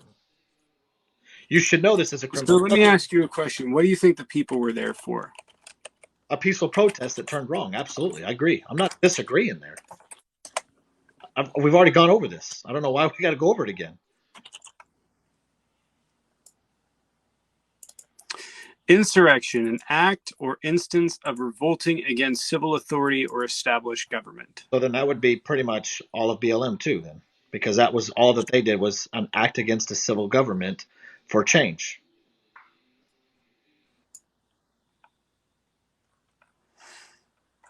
Are you saying? I mean, that's literally what it is. Because they were advocating for change, and they did a civil unrest for it. Protesting can't be insurrection. Oh, burning down buildings is not protesting, bro. How many people? Let's see how much. Let's do a little quiz here. How many protesting? How many people were responsible for the property damage at BLM? Well, they didn't go after them, so it's hard to tell. So that's what we're going based off of now, even though like the crime is clearly there. Like, well, I just find it funny because you're the same. Would you not say? What do you think about right-wing extremists driving into crowds at BLM protests. The guy that was a left-wing guy? No, there was no. I don't know what the fuck you're talking about. What are your thoughts about right-wing Look, I'm extremists not for driving into violence at all. crowds? So you can try to get me at a catchy moment, but my problem is I'm just trying to get you to see that there's two ends of the stick here that you won't try to put together. It doesn't fit your narrative. No, You because see don't what like you're doing is you don't mind here's what you're doing. BLM does it, but when the right does it, Here's what you're you can't doing. stand it, even though that there is zero No, charges of you insurrection. are listen, No, I'm stop. trying. This is what Like you're you doing. interrupted me. I let you go for 20 I've literally minutes I've to try to I research have something that you literally gave you time to talk to go look up the sources you told me because to you because you can't. didn't want to do the No, research there's on it. been no charge of insurrection, therefore it can't be an insurrection. There's no No, charge there's been no of murder. charge of You a murderer? sedition. There's been no charge of sedition. Okay. Sedition is not insurrection. So they are, but they aren't. The definition of insurrection is different. But here's my point, okay? Every time you conflate BLM with the Capitol insurrection, Not conflating. sorry, no, it's a false comparison. Oh, okay. That's why you're conflating it. I get it. I get it. I do. I get it, bro. Does your entire side not believe the election's been stolen? Joe Biden's our president. We'll see But what does your side as a whole not we'll believe the see what all election's these been stolen? audits do. Nothing. We'll see. They're I not don't going to know. do anything. See, unlike you, I'm willing to keep an open mind about it. I would like to see them. Why? I would like to see the audits. Why not? If we can improve our election system just off the We've audits seen alone. the audits. They haven't proved anything. But Arizona has 6 months. They haven't showed anything. You saw recounts, not audits. We saw recounts, not audits. Right now, a forensic audit is happening. The forensics audit's over. No, that's going done. on right now in Arizona. It's done. They're done. They decertified. They asked the Senate for more. They literally asked the Senate for more information. That's it. They That's just it. decertified their electorals in Pennsylvania to do a forensic audit. Texas is fixing No, they didn't. thing. They didn't decertify. Back to Google. I don't know. Because you never seem to read your sources whenever you get trapped in a GOP officials decry order to yank voting machines over audit. They decertified the counting voting machines. Yeah. That's not decertify electors. The voting machines. I mean, what? And they're going to do a forensic audit on it. That's literally what they're doing now in Arizona too, and Texas is getting ready to initiate one too. Like they're all getting ready to initiate them. At the end of the day, why are you guys so? Why are you on the left so scared of these forensic audits that are happening? I'm not scared of any forensic audit. Democrat lawyers. It's gone on for 6 months. If it's so widespread, why can't they prove it? This is my point. At the end of the day, if it helps our voting system out, why would we not want it? Why would 100? Because we don't know who's actually running the fucking audit. Why would 123 Democrat lawyers have to take a fight in Arizona to stop it and lost, and now they're doing it? Why would because the audits, because literally the voting machines, this is per what the Senate said as well, not Karen Fan from there. This is what the Senate said. If we had known we would have had to buy new voting machines, we never would have authorized it. That's what they said. The Republican-led Senate. That's what they said. Okay. We never would have authorized it if we knew we were going to have to replace the voting machines. That's what they said. My point is this, okay? Your side is pushing this propaganda over and over and over and over again, and it's detrimental. The people conducting the audit don't know shit about voting systems. They haven't found any information. There weren't fucking bamboo things. The only thing that they've been able to do is confuse a lot of numbers that they brought in on documents they could have got without a fucking audit. Literally, that's all they've been able to do. That's it. We found out that they were uncalibrated. They can't show any ballots that it's a problem with. None, not a one. No, because the findings haven't been released yet. So no, you don't know. You can speculate all you want. They're never gonna. And you know what? Here's the thing. At the end of the day, if they come back and if the audit comes back and they're like, "Hey, everything was on the up and up," I'm good. But if it comes back and there's even any slight discrepancy, even if it doesn't mean that Trump wins the election, all I'm saying is, why can't we use it to improve our election system? Because these aren't the people that are going to be improving the election system. It will, because they can point out flaws that can help us change laws. So yes, it can. Because all they have been able to show is that they're wildly I don't know what incompetent. they've been able to show. Nobody does. They haven't released anything. They absolutely have. I Not all literally of the states. sat through the audit. I sat through the audit. The one that's happening in Arizona right now. I sat through the As we 2-hour speak. presentation that happened last week. Right. And do you know what happened Wasn't all. this week? Do you know what happened this week? This is the problem. This isn't about making the election system safer. Okay. This isn't about trying to find flaws in it. This isn't even about overturning the election. That's not what this is about. Oh, What this is about is creating a situation where Republicans feel like the election has been stolen. And then you can go on and write all of the voter suppression laws that you would like. That's what this voter is about. suppression has there been? What's that? What voter suppression law has there been? Has there been? Yeah, which one? Historically, or the ones they've No, been just trying to pass? recently. I don't know, like 200 and something of them throughout the states. Georgia, Texas, Arizona, Pennsylvania, So Texas all of the swing expanded their states. voting, and gave How? 7 IDs that you could possibly have, including up to a college ID, to allow not just a state official ID that you could just identify yourself with somehow. Um, so how is that voter suppression? Actually expanded, I think, on Sundays now, based on their new law, which they didn't have before. They allowed 2 weeks of early voting. And then I think, if I remember correctly, too, I'll have to go back and check, but I think they actually expanded their times of voting on voting day. How is that any of that voter suppression? No, they didn't. Show me where I'm wrong. You made the claim. Yeah, it's in the law. You made the claim. Yeah, it's in the law that they just passed. It's not fully enacted, but it's in there. This is what the law said.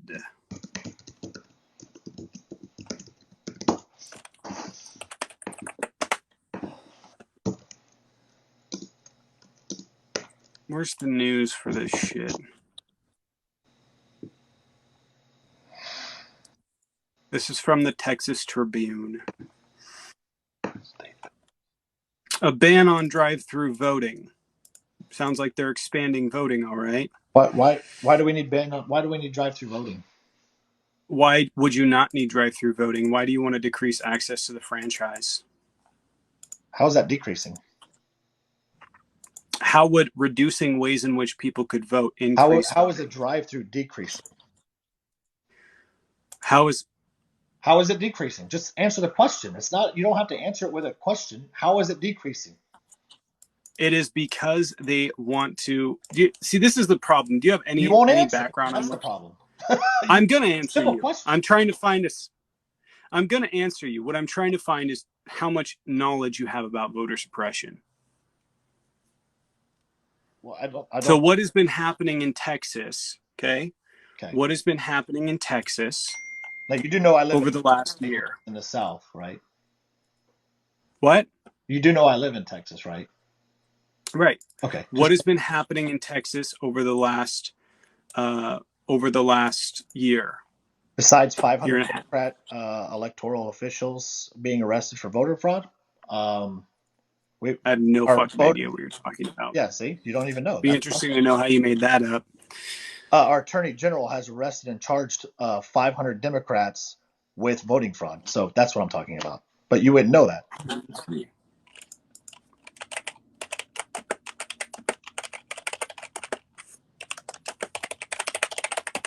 Do you have an exact number?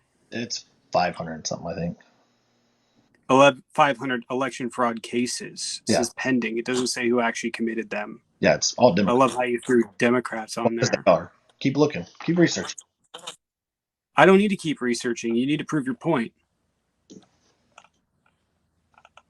You asked what was going on in Texas. I don't see any voter suppression going on in Texas. So what happened in Texas and in the United States in the last year, was COVID. People didn't want to go walk into a polling booth and have to wait there for hours. So counties that are in charge of elections started setting up drive-through. Namely, which county?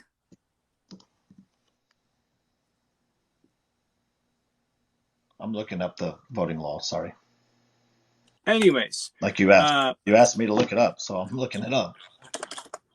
Houston started setting. It's not Houston. Is it Brown County in Houston? No, it's Harris. Harris. There we go. I don't want to say Broward. Anyway, where the fuck is Broward County? Broward's in Florida. It's Florida. Yeah. So I thought so. Anyways, so they started drive-through polling places. They want to reduce access to people that are disabled or, you know, the reason being is these counties started setting up drive-through. But the problem is you can't, the reason they want to do it is because Texas, since Shelby County v. Holder, do you know that court case? Mm-hmm. Do you really? I've heard of it. I don't know about it like in full, but okay. Shelby County v. Holder, they have been cutting funding and cutting polling locations all over Texas, predominantly in Democratic areas. And the reason for that is they try and create backups. That's why, because the vast majority of people vote in major metropolitan areas, right? So you have more people voting in smaller areas, you reduce the amount of polling locations, you create backups. People are predominantly Democrat and they don't want to vote. So that's what they're doing, is restricting access to the franchise. So your only restriction of access is just drive-through voting that literally just took place in one county this year, just simply because of COVID. Why would you need to ban it? Well, because I can see a ton of fraud happening in drive-through voting too. So yeah. Kid, there's no evidence anywhere in the country that fraud is occurring. Once. One time. Sorry, what? It's only been happening one time in one part of our history. And it was due to... How would someone going up and dropping a ballot off? We do it by mail in Washington State. Great. Out of 2.5 million ballots, the first year we did it, you know how many cases of fraud we had? Maybe 10 that were referred to a prosecuting office out of 2.5 million ballots. Okay. This idea, let's be clear. Election fraud or voter fraud does not occur. Election fraud is extremely rare. I think it's, and I'll be fully... It does not occur in any real capacity. Okay. There are no studies. The Kobach Commission, the Pence Commission, all found a handful of voter fraud cases that they could point to. But on the other aspect of that, Republicans are using this, pushing this idea of voter fraud, as they have been, pushing this major idea of voter fraud so they continue to write laws that disproportionately affect Democratic voters. How does drive-through voting disproportionately do anything when it literally didn't happen until last year? What do you mean? So 2016, no drive-through voting. How did that suppress voting? Right. It didn't suppress voting. That's not what's going on. You just said making it illegal suppresses voting, but it didn't happen. Right. And it was just right. So how is that? Look here. This is what you're not getting. They opened access to the franchise. They opened access to voting. Okay, and Greg Abbott fought this all last year. All last year, he filed court after court after court trying to get this to shut down. Why would he want to do that? It's because it allows easier access to the franchise. That's why. It's because it allows easier access to voting in major metropolitan areas, where he has been going out of his way to try and close down polling locations, where they've been going out of their way to restrict the types of IDs that you can use and make sure that you have to have required documents for the IDs you do file with. What? He just expanded it to 7 IDs. That's not the way I remember reading that, but we can go through it in a second here. New regulations for early voting, including a ban on 24-hour voting. We never had that.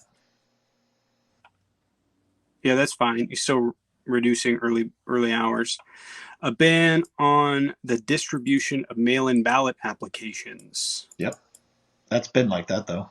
You have to have a ground for disability for the application. Or a sickness or physical condition that prevents you from appearing at the polling location on election day or within. That's been They were also doing. There was also something else they just added into the bill that I can't remember exactly. That was pretty abysmal, but I'd have to go through and look that up. so I'm going to speak to it. Oh. New ID requirements for voting by mail. Both House and Senate are proposing to alter the rules to verify applications, vote by mail, and return ballots. The ballots will set new ID requirements, so voters must provide their driver's license number, or if they don't have one, the last four of their social security number on application for those ballots. For these votes to be counted, voters will be required to include matching information on envelopes used to return those ballots. How is that? Texas outlining. We'll get to that in a second. Oh, okay. Those requirements were added behind closed doors. The final version of failed version. The language comes from the separate Republican bills that failed to pass in the spring. The Texas generally has strict rules on outlining. And it does receive a valid driver's license. It can be a personal identification card number too, by the way, just to make it clear. A personal identification number? Yeah. So in other words, the voter's name and registered address and the last four digits of the voter's social security card and the voter's driver's license number or personal identification. So in other words, in Texas, you can get just a regular. So hold on, how many things do you have to post on the ballot? What do you mean? Well, you said and. So what do you have to post on the ballot? So you need your name and last name, last 4 years, and an identification number. So 3 forms. You need 3 different forms on it? You need your name and last name, last 4 years social. Yeah. I guess you don't agree with those? Or is that no, you need your first and last name, the last 4 years social, and then you need your ID. Either your driver's license or the state identification card. Because some people don't have driver's license, but they can get a driver. Right. So what this is doing, okay, and I know you don't know this, the vast majority of people that don't have state IDs are black people. I don't know if you knew that. No, because every black person I know that I've been around. That's anecdotal. No, it's because you don't like it. No, I'm telling you, we have statistics. This isn't for you to go. This isn't. We have statistics on this. We have statistics on this. So how do they buy stuff? You don't understand? You don't know what you don't know. How do they buy stuff? You don't have a clue. You don't have a clue. Well, hold on, I'm asking you. You don't have a. How do they buy stuff? Okay, yeah, I will. You keep interrupting. I've been waiting this whole time for you to inform me on something. You understand that the federal requirements for ID are far lower than the state, right? In Texas, you understand that. You can use HUD ID, right? Do you know that? You didn't know that. What's that? You can use HUD ID at the state level. Okay, I don't know what a HUD ID is. Right. So you can use federal ID is more inclusive. You can use a bunch of different documents to prove, hey, I'm legal. But if you're in places like Georgia or Texas, right? Texas too. I'm looking up this how to apply for a Texas state identification card, not a driver's license. I'm going to tell you what the requirements are: U.S. citizenship, Texas residency. Identity, such as like a marriage certificate, or let me read the list for you since you like to get all specific on it. So list of identity is divorce decree, birth certificate, marriage license, court order of name change, or the Department of State Health Services marriage verification letter. All right, so let's walk you through this. What happens if you don't have a birth certificate? What do you have to do? Well, you got to go down to the hospital or mail for it. How much does that cost you? Most of the time, nothing. That's not true. Okay. You know that's not true. Okay. You mean I could tell you, it's an average. It's a national average of $125 for underlying. To get a birth certificate. It's a national for underlying documents, for all the documents required. That's not including time off of work. Right. $125 to get a certified copy of your birth certificate. It doesn't say you need a certified copy. You just need a copy of your birth certificate, not a certificate. Right, but to get an original copy, it has to be certified. It doesn't even have to be original. You can't just walk into a government office and be like, hey, I want an they certify it. You have to pay for that. You have to pay for your underlying documents. The average underlying documents cost in the United States is $125. Hear me out. Okay. It is $125. I can give you a good book you can read if you don't believe. No, I don't need it. By Carol Anderson.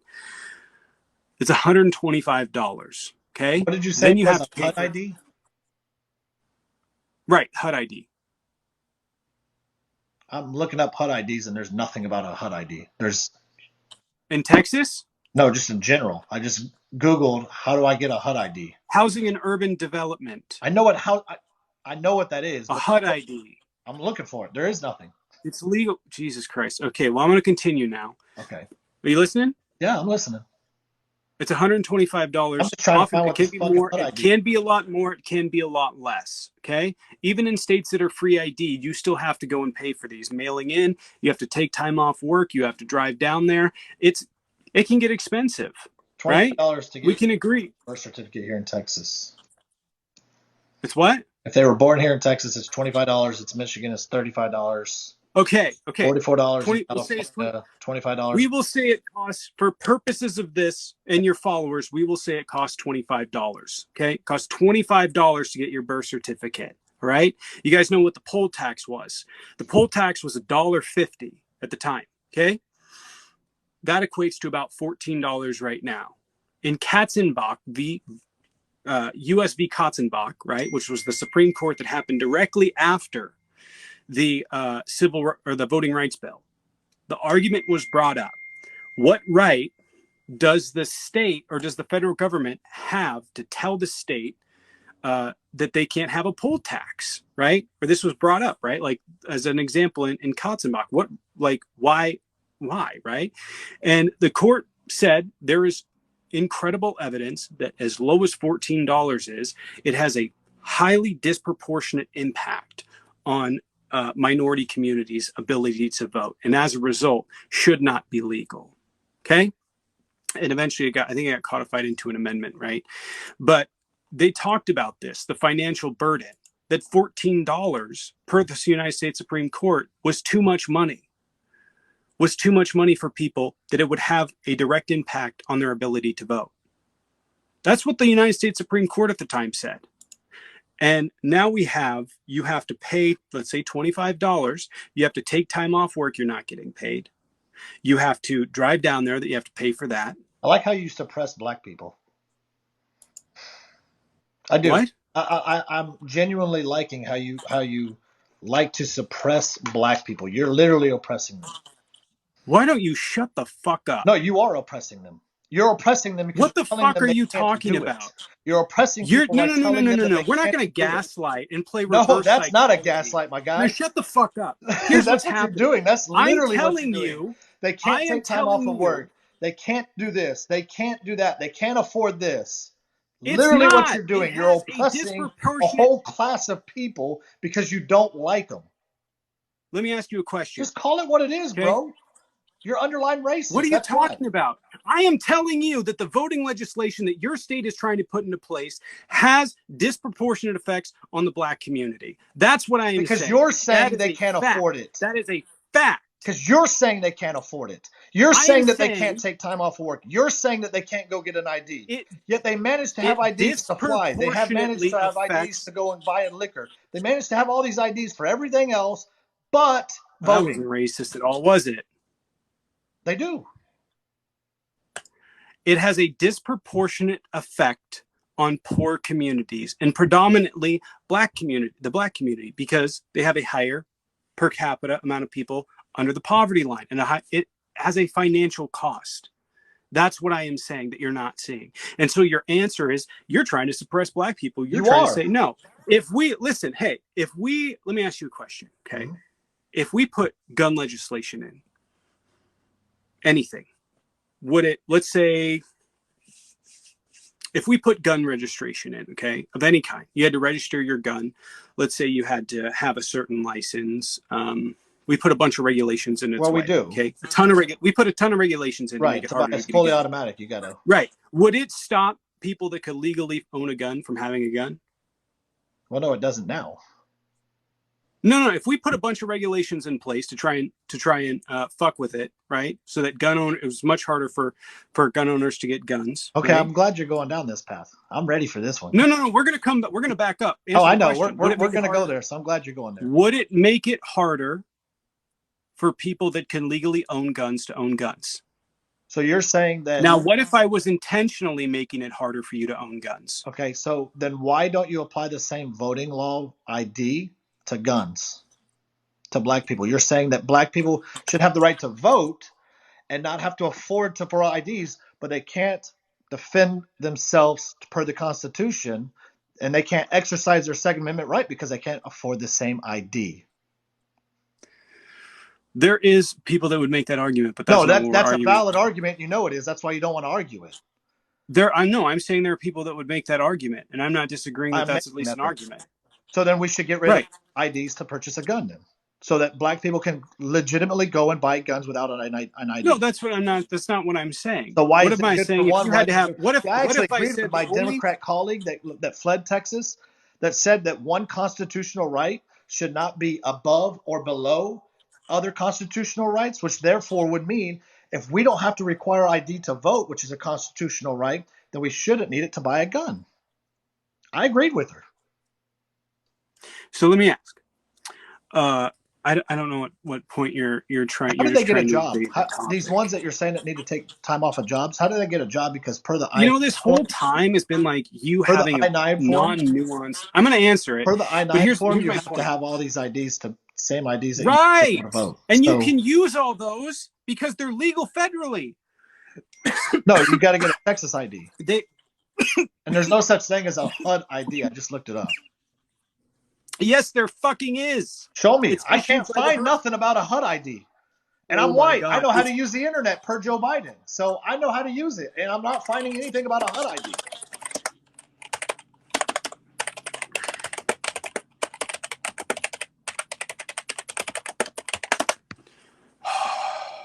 But I am in the rural areas, which she said that we don't know how to use the internet either. So I don't know. I'm a little confused on that. How do I get a federal HUD ID? And all it brings me up is to how to become an underwriter for HUD, which I already am. You were issued a HUD ID if you for qualify for my job. housing. I do mortgage underwriting, so that's what I do for a living. So yes, I was issued a HUD ID to do my job. You wouldn't know anything about that. Were you? To do my job to underwrite federal loans, yes. That's what I do for a living. I didn't apply why the for fuck are you sitting here saying it doesn't exist? Did you hear what I said? It's to underwrite mortgages, fool. Not for an identification. There is no such thing as a federal ID. 1 second. I can get the book for you. No, show me online where I can apply for an ID, for federal HUD ID. I wanted to see what the requirements was to get it. Oh.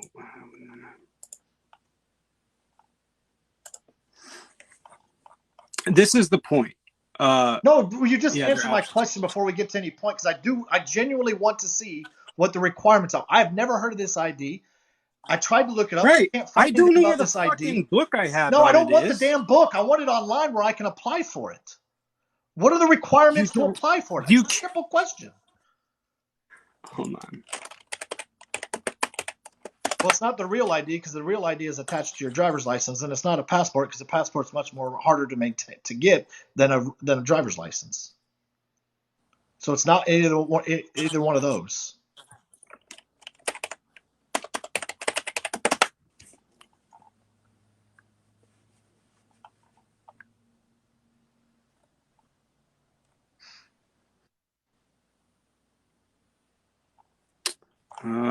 I am genuinely interested. I've not heard this idea. Yeah, you have to see what the requirements are to get it, because I highly doubt it's less than a driver's license. You have to be able to qualify for HUD.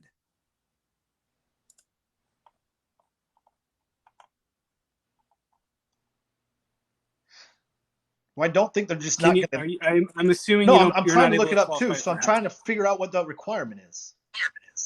So I do mortgages for a living through HUD all day, every day for my living. I don't know of any ID through HUD other than an identification number they give me for my job to stamp the damn loan is what I use it for. Here.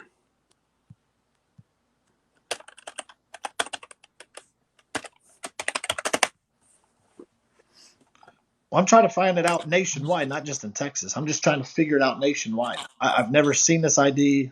I've been doing mortgages for 15 years. I've never seen this ID. What do you do mortgages on for HUD? FHA, VA, USDA, all HUD. Conventional, non-conventional, it's all ran through HUD.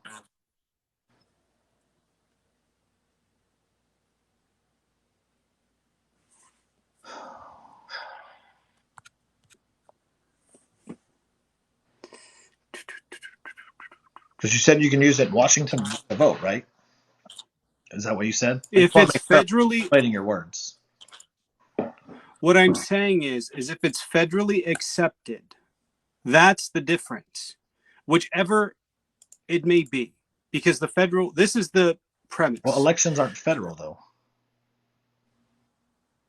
The premise is this: the federal government accepts ID with, they have a more flexible requirements. For Okay, like a passport. right. That's the only federal ID I know of is a passport. No, it's not just federal. It's for purposes of Jesus Christ. No, it is for dude, I don't know why you're purposes getting of, so frustrated. I'm just asking a simple question like that you can't because seem it's to not. figure it out. You're the one that threw the claim out there that If there's you a keep federal interrupting HUD me, ID. because literally every time I talk, you start fucking Well, I'm interrupting still me. waiting. You're supposed to be searching for 10 minutes and I'm waiting.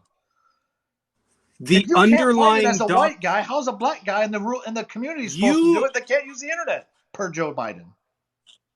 You are you gonna Jesus fuck? Are you gonna listen? Yeah. Are you gonna not interrupt me? Go Because you for it. keep fucking ping Well, pong because I'm still shotting. waiting on The federal government question. But go ahead. Deflect. I'm not deflecting. They do issue an ID for HUD. I don't know what to tell you. You can Where go is look it? it up when you get done. I'm not going to sit here and Because it fucking. doesn't I'm not going to exist, be. bro. It I'm not. doesn't exist. It does exist, Then bro. fucking find it. It doesn't exist. I've been asking you for 10 minutes and you can't find it. You send me to a book. Where is it online? I don't know. Go look for it online. I'm I not going to look tried. for I it for can't, you. which means it doesn't exist. HUD issues. I'm sorry you're stupid, but keep You looking. are too, because you I'm going to can't go ahead find and it. You've talk been about looking what for I 10 see. minutes. You've been looking yourself I'm and you looking through the can't find chat. it. Can anybody want to go ahead and find the actual form for the? Yeah, HUD is a federal ID because it's an FHA program, but it's not used for an identification. It's used to get a mortgage, not an identification. The federal government accepts it for identification. They do not. I guarantee Yes, they they don't. do. Yes, they fucking do. How much money you want to put on it? Find it. What identification do they use it for? I guarantee you can't buy a gun with it. Shut the fuck up for a second. You're talking over me again. Go ahead. The federal government allows you to mix and match a lot of different documents to show your identification, to show your ID, okay? You need, from this line, you need 1 or 2 from this line. You've seen it, right? When you're doing a work application, right? For the IRS. The I-9 form, is that what you're talking about? It's something to that effect. My head's spinning right now because you're interrupting me a lot. But yes, it allows you to mix and match IDs, right? You can use this ID and this, or you could use this and this to prove that it's actually you.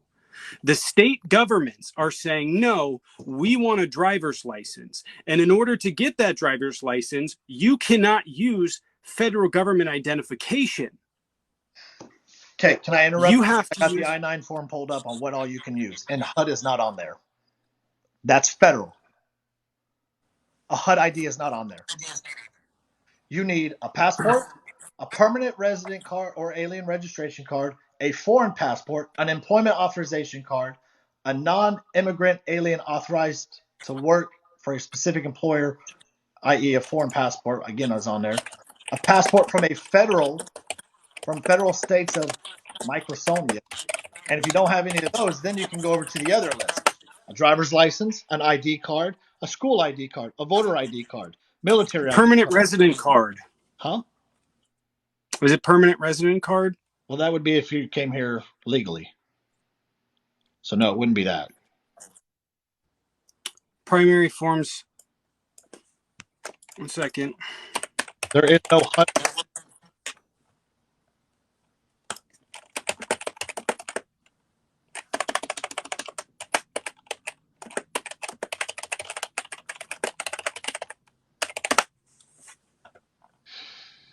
Oh, and you do need a birth certificate to get a job.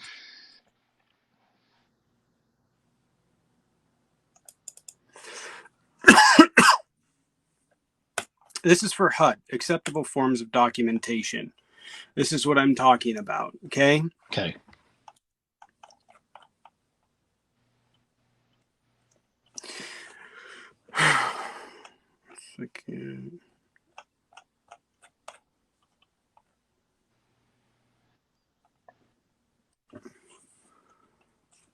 Documents provided by applicant, third party.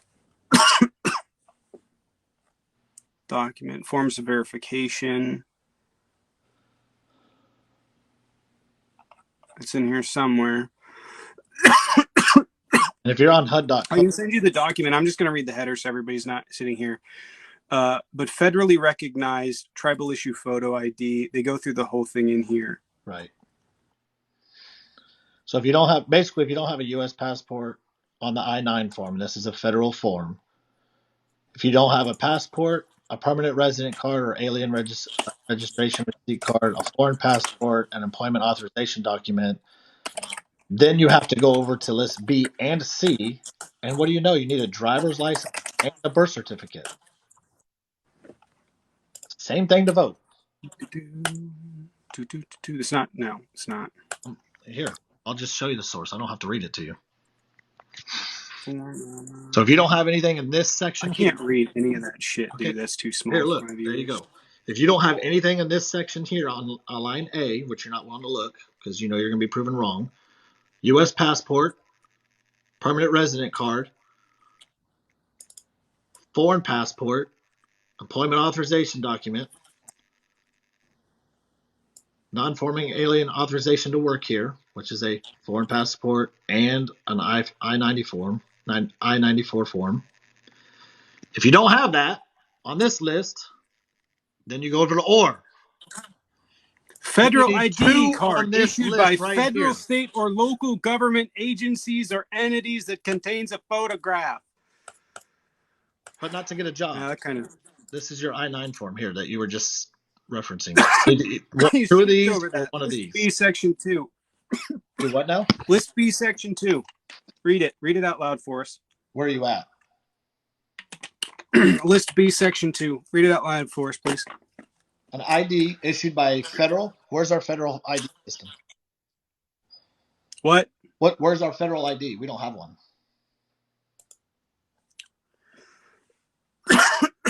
So, an ID card issued by a federal, state, or local government agencies, which is exactly what I told you what you would have to apply for that you said would be voter suppression here in the state of Texas. That's the voter state ID.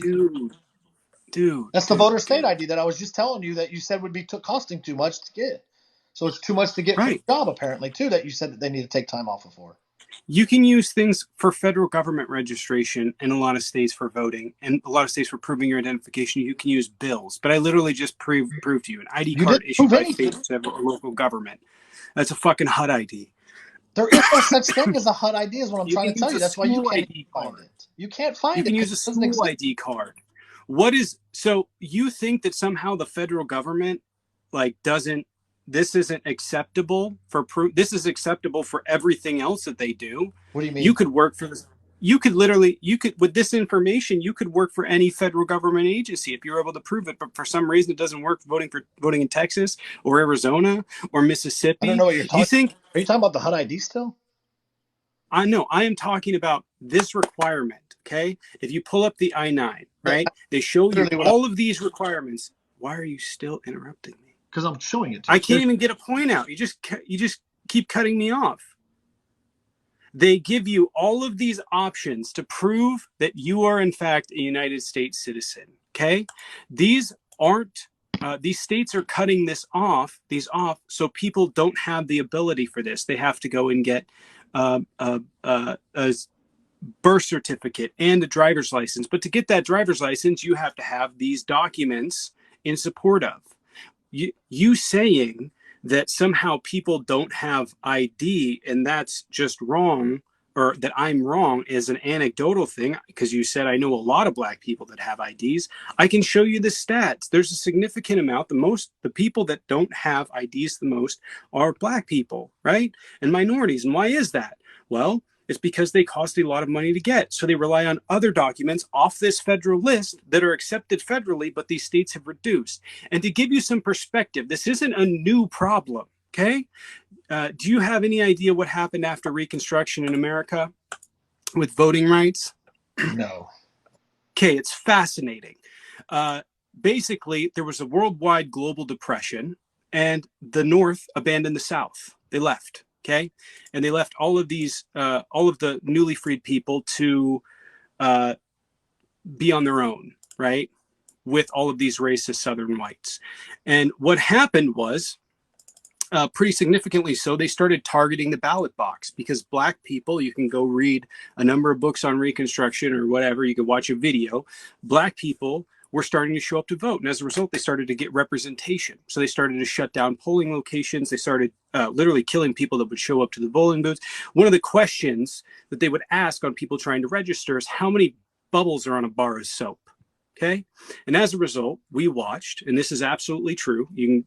I can show you sources for this. I have a few books you can read if you want. This is absolutely true. The amount of people, black people registered to vote in the South went from about 67 during Reconstruction to less than 5% by the time the turn of the century happened. Just like that, within 30 years, black people weren't voting anymore. And at the same time, you watched the black prison population go from about, 5 or 6% all the way up to 72, 75% at the same time. So black people started getting sick of this shit. So they started to go out and protest, and at risk of life. That's why you saw an increase in lynchings. That's why you saw people die at the polling locations. This is what Selma had to do with. And over time, black people slowly started to get back their ability to vote, but it wasn't enough, because most of them still could not vote. So they protested. So we had Bloody Sunday. And as people just think that the South was like, oh, okay, well, I guess they can vote now. They got us. No. All of these laws were written previously to suppress the vote.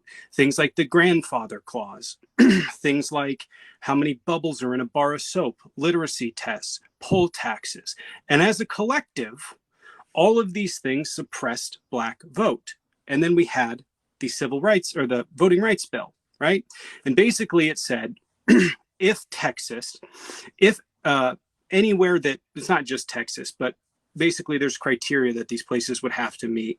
If they were to propose, these places, any changes to their voting rights, it has to be approved by the DOJ. Okay. It's called pre-clearance. And so they basically, they went through with this, and voting after the Civil Rights Act started to go way the fuck up, way up. Back in the 65, 70%. But they were still writing laws and trying to get laws passed that would disproportionately affect minorities and stop the Democratic vote.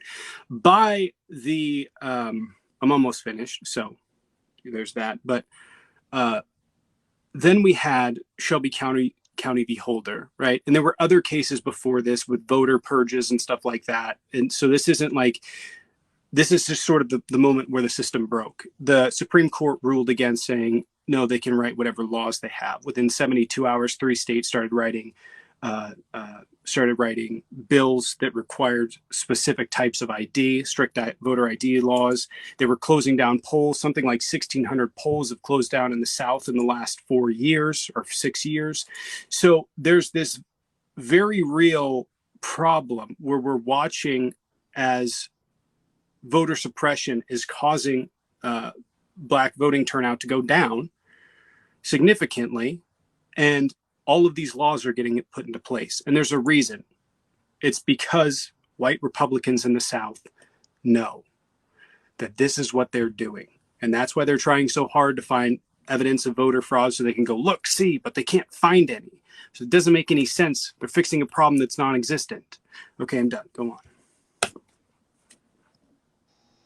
What's that got to do with 2021? Like, that has to do with 2021 because here at the end of the day, it has to do with 2021 because these Republicans are using a page out of the post-Reconstruction playbook. That's what it has to do with. We are watching voting go down among minority communities, and it being affected by bills that are being passed with the explicit intent of stopping them from voting. That's what it has to do. Gotcha. Your whole thing about the I-9 form is off because, yeah, you can use a school ID, but you also have to use a birth certificate. Well, you also have to use a different ID form. Yeah, I you have to use that two one. if you don't have a U.S. passport, essentially. Right. But you have a expanded list of the ones you can go, oh, I can pull from this one Which or is this one or exactly this one or like, this one. In Texas and Georgia and Florida, what they're doing, you got a list this big. no, This. That's no, all you can have. no, it's not. All you need is an ID. Yeah, it You need a is. state-issued ID card. I believe if I didn't finish reading the bill all the way, but that's for mail-in balloting. That's not for in-person balloting.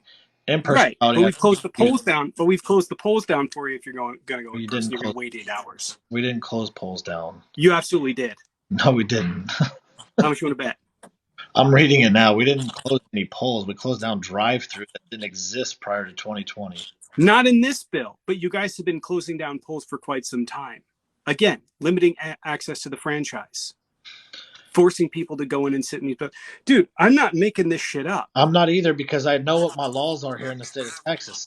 And in fact, they like most counties now, they actually expanded it. So it used to be that in the state of Texas, if you were to vote on voting day, on actual election day, you had to vote in your precinct. Most counties have now opened that up to where you don't have to vote in your precinct anymore, that you can vote in anywhere in the county on voting day, just like you can for the 2 weeks prior to on early voting. All you have to do is go to any voting location closest to you, and most places, including companies like Lyft and whatever that Uber one is, they'll give you rides for free. So, yeah. But So if will you're the going to city. have. The cities pay for it too. Right. So But we this can both notion agree. for like shutting down a voting location. I mean, it says here, like even in the law, each voting place location must be able to accommodate 100% of the equipment allocated. So you have to even still be able to. They have to have all voters count that day. They don't just cut it off anymore either, like they used to. So this notion that all of a sudden now we're suppressing this voting is false, and it's not true at all. I don't know what I can show you. This isn't I'm like telling you what the this is a laws are. well Like documented I'm telling you problem. what I live through on a daily basis here in the state of Texas. You're way up in fucking Washington. You're not here in Texas. I know what's happening here. I'm on the ground. I vote every What's election. happening I'm an there? election judge. I proceed over elections, and I watch elections There happen. is no I'm watching it. evidence. Why are they putting it in place? That's my question. Why aren't they making it easier to vote? I live in Washington State, okay? We have mail-in voting. We've seen more people start to show up to vote. Same thing with Oregon's gone to mail-in. And we have, on average, about 10 cases of possible, not even actual, possible voter fraud a year that's actually referred to anyone. So what is the point if we know that voter suppression laws, right, are going to stop, voter suppression. like, Why? what? I don't believe any of that is a voter suppression law. What? I don't care what you think. We have evidence showing There's no that evidence. these laws are suppressing So 2 to basically, is what 4% you're of the saying is vote that, every single year. but what you're not correlating that stat is that yes, there might be a stat of certain amount of percentage of black people in a poor community might not be able to afford it, but how many of them are actually voting and want to vote? We don't have that record. Like you have to be an active voter. We know I that mean, it's you going needed that to down. begin with. We know that it's going down. That's the point. We know that it's going down. No, we don't, because the records show otherwise. That we had a history number of black votes this We did, but based on and it's been percentage. going up. Obama Right. had the highest back in 08. Right. Based on percentage, it should be going up. It is. Texas is closing polling locations, right? I'll give you the example. This is like Georgia, current day, right? They use a skip tracing system okay, that matches up people's names to other states that could potentially not have the ability to vote. Well, that sounds great, right? We're going to match up with other states that, hey, it says this person's not has the ability to vote. The problem is, it's not anywhere perfect, right? They're literally the 89 or 80, I think it's 89 of the 100 most common names in America are predominantly people of color, right? So if they block a name with the last name Washington or Gonzalez, it's going to block thousands of people. And that's what Georgia has been doing, right? But they go on, and this is the truth, right? This happened in Georgia. They at one point made a law that you had to go to a Department of Motor Vehicles to get your to register. Well, what they did was they moved all of the Department of Motor Vehicles outside of Atlanta city limits, and then they moved the bus route so none of them went there. So you're saying there's no Department of Motor Vehicles in the city of Atlanta? There are 3 on the outskirts. I think there's 3 now. This was back in 2004 or something. So there's none now. I think there's 2 or 3 inside Atlanta. Right. Okay. But this is to illustrate the type of tactics that are using in Wisconsin, right? Where the place you go and get your ID is open every 5th Wednesday of the month, or every fifth Wednesday of the month, which is equates to 4 times a year. Or in Texas, where you have to have a specific ID, where they restrict the voting hours, and there's only places you can get it. Some people have to drive 120 miles. It's a state ID. Huh? It's just a state ID. Not everybody has one. So then why do we restrict them from buying guns? Now you're just deflecting. No, I'm not. It's one constitutional right for the other. Now you're just deflecting. No, I'm being honest. For what? I just asked. Well, if they were to say, hey, we need you to prove you are who you say you are, and you can provide a list this big of different possible identifications for you, or if we provide one that's this big, there's a difference, right? Well, you need an ID, we can agree to that? state-issued ID, right, in order to purchase a gun. A state issued or a federal Yes. federal issued? There is no. I think it's the only federal issue ID is a passport. The military. Well, okay. HUD. HUD does not have an ID. Try again. That's false, and you know it is. You can point to a damn book, but you can't apply for it online. So how can you get it? It's because you have to have HUD. You know, just, hey, I'm going to give you a HUD ID. Do you know what HUD is? Like, I don't think it's housing and know what it is. So that would mean that they have to own a home. Do you know what you need to do to buy a home? You need a state-issued ID. You know why? Because you got to have it notarized. Do you know what you need to get a notary? To notarize anything is a state-issued ID. So in order to get said HUD and buy a home, you have to have a state-issued ID. Do you know what Section 8 is? Yeah. What's Section 8? What do you need to apply for Section 8? What do you need?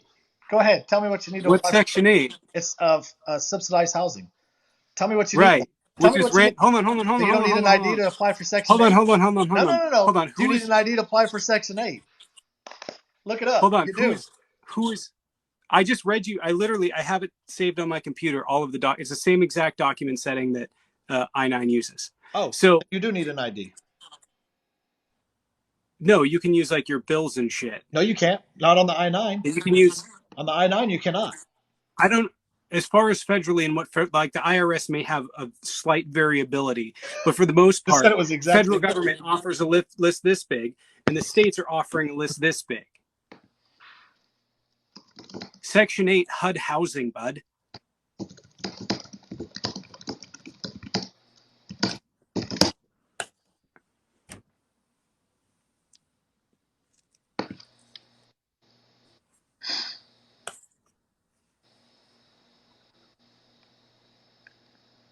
I don't. Guys, how can requirements? Here we go. Hold on. I'm going to talk. You read. I'm going to talk to my chat for a second. Yeah. How do I make this more clear? How do I make this more clear? The federal government is saying this list is acceptable. The state government is saying this list is acceptable.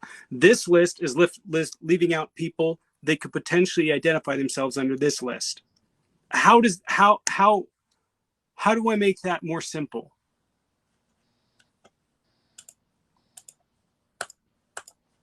Are you talking to me? I'm asking my chat. I don't know how to make that more simple. You restrict the amount of IDs.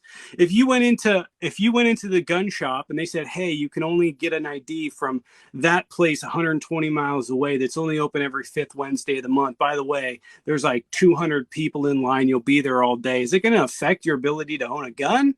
Yeah. Yeah, it is. You're not going to want to go sit in a line for fucking 12 hours. And we already do that. That's fine. I don't. Ever. I don't know why the hell you would sit in a line. No, I'm not talking about sitting in a line. I'm just talking about in order to buy a gun. Jump through all sorts of hoops. I literally have never had to jump through a hoop. I'm in Washington. We have, I don't know, not super strict, but you need an ID to start. So isn't that jumping through a hoop? Same hoop.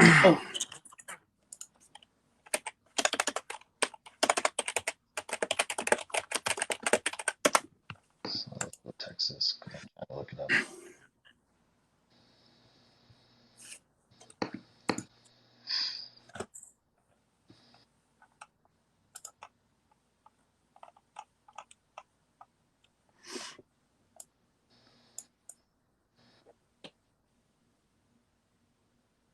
Eligibility.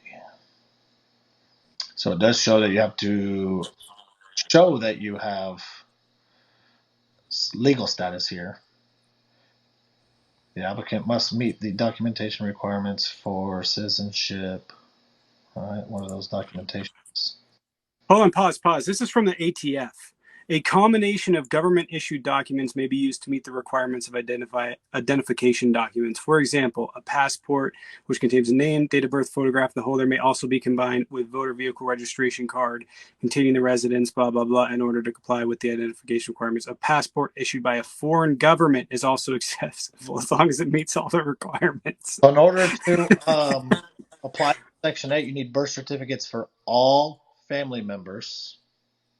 Probably. Cards for all five. Oh, a driver's license is needed. Right, but if you're requiring, so there is no HUD ID that is issued unless you provide birth certificates for all, social securities for all, driver's license, state or alternative government issued photo ID, passport, immigration paperwork, and signed verification of immigration status.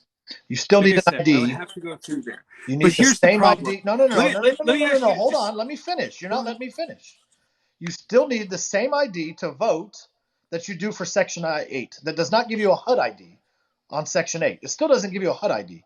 But in order to apply for Section 8, you still need some sort of identification, which is the same list to get to vote. What I don't know how to make this any clearer. States are restricting the amount of documents you can use. Period. But every time you bring up something, I debunk it, and you don't want to go back to it. You're not debunking it. You're saying, look, there have this ID and this ID. You didn't. What? I just told you what you need to apply for Section 8 housing, which is what you brought up. I don't really believe anything you have to say at this point. You would have to show me. So here's what I'm going to say. What's the name of the website? I'm not going to go look it up. I'm not going to go look it up. Section 8 housing. Right. That's where I'm at. Eligibility. Let me go down to right. Family definition. Here's income limits. Families with verified citizenship status. You'll need these documents to apply for a voucher. This is the problem. I literally went in. Birth certificate. All family members. Wow, that's so hard to get. How are they going to live now? Social Security. It's not the only goddamn ID. Yes, it is. Look, you literally said that HUD ID was Where's the HUD ID? I told you it was ID. You said it was an acceptable ID. I said it was an acceptable ID. And then I showed you on an I-9 where it was an acceptable ID. Bro. And you're still not listening. HUD ID doesn't exist. It's not a thing. You made it up. I didn't make it up. Yeah, it's that's why you can't point it from out. HUD. You can't point it out. I don't own a copy of a HUD ID. Because there isn't one. Nobody does. This is literally what I do for a living for the last 15 years, bro. I don't care. You're probably bad at it. But here's what I can tell you. I'm so bad at it that I make damn good money. I don't So it's care. what it is. But you still need an ID to apply for don't Section 8, care. which is where you said your What claim problem? was. No. Stop. I'm talking. Stop. Whole I'm thing. talking. Full stop. Good job. So you said What in order argument? to get a Section 8, that's where you get your HUD ID from, is from Section 8. In order to get Section 8, you need ID. There's no such thing as HUD ID. Do you understand what the underlying documents are, since you work on mortgages, right? You understand underlying documents? Yeah, and we need a driver's license or a passport. You understand the difference between underlying documents and your ID, right? We don't accept them. You understand the difference between underlying documents and your ID. Go for it. Tell me. Tell the audience.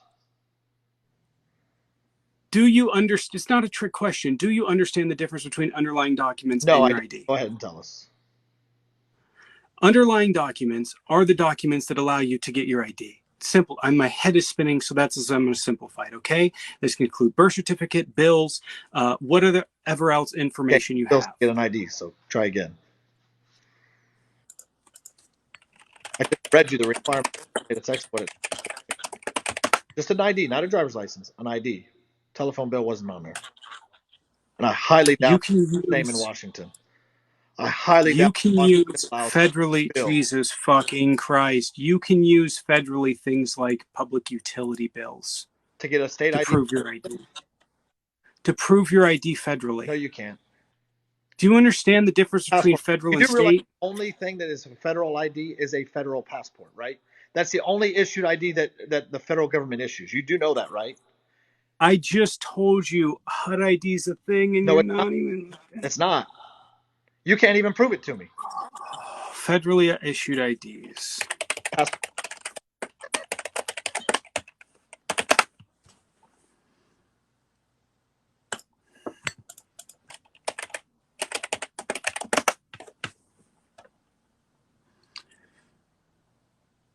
We have 2 pieces of mail in Utah for ID. No, what's a federal issued ID? I just went through it. It depends on what you're applying for. Here's my point, because I'm not going to get down in the minutia of trying to explain to you. Do you want a book or something? No, I want you to show me where I can apply for a HUD ID. You have to be able to apply for fucking government for Section 8 housing. That's HUD ID. That's what you get for Section 8. I just showed you what you needed for that. You need an ID, not a bill. A bill wasn't listed on that. I don't want to go into the fucking specifics of HUD. That's not what I want to fucking talk about. Do you think anybody's in here to hear you try and use HUD as a fucking example? HUD ID does not exist. I literally, Jesus Christ. Okay, whatever. It does. Whatever you want to think. You can tell me whatever you want. Here's my question. God damn it. Stop fucking talking. Here's my question. Here's my question. What is the point? What are Republicans trying to do? If we know that election fraud doesn't exist and we know that voter fraud doesn't exist, why are these regulations being put into place? What's the fucking point? Well, when there's 500, as you just saw, cases in the state there's of not. You just looked it up yourself. There's 500 people that have been. There's 500 people that they apparently have behind the thing. They haven't been arrested. Yes, they have. They've been charged. No, they haven't. Because I just looked it up. You just saw the source. I'll read a fucking thing to you. Everything I fucking read that you just don't have the comprehension for. Oh, when you said, there's 500 cases. In order for there to be a case, there has to be a charge. Otherwise, it's not a case. Fact checking takes 400 voter fraud cases. Oh, we're just going to fact check it. But there are cases. What the fuck do you want to do? Because what you're saying is not true. You just said there is none. How many people voted in Texas alone? How many people voted in Texas? But you just said that there was none.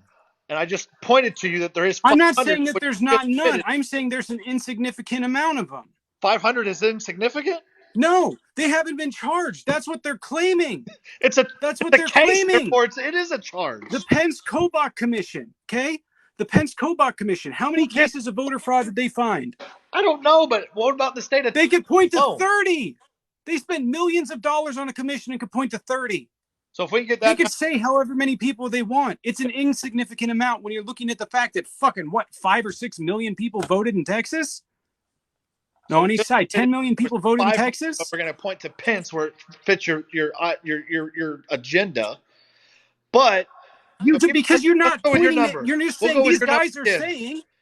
That's all you're doing. These guys are saying there's endless studies, empirical data. It does not exist in any real capacity. It's 0.0002%. That's how frequent it is. So can we get it down to zero by making laws? If you're going to stop in, I don't know, well, you guys Indiana, like to for example. Gun violence. Hey, hold on, shut up.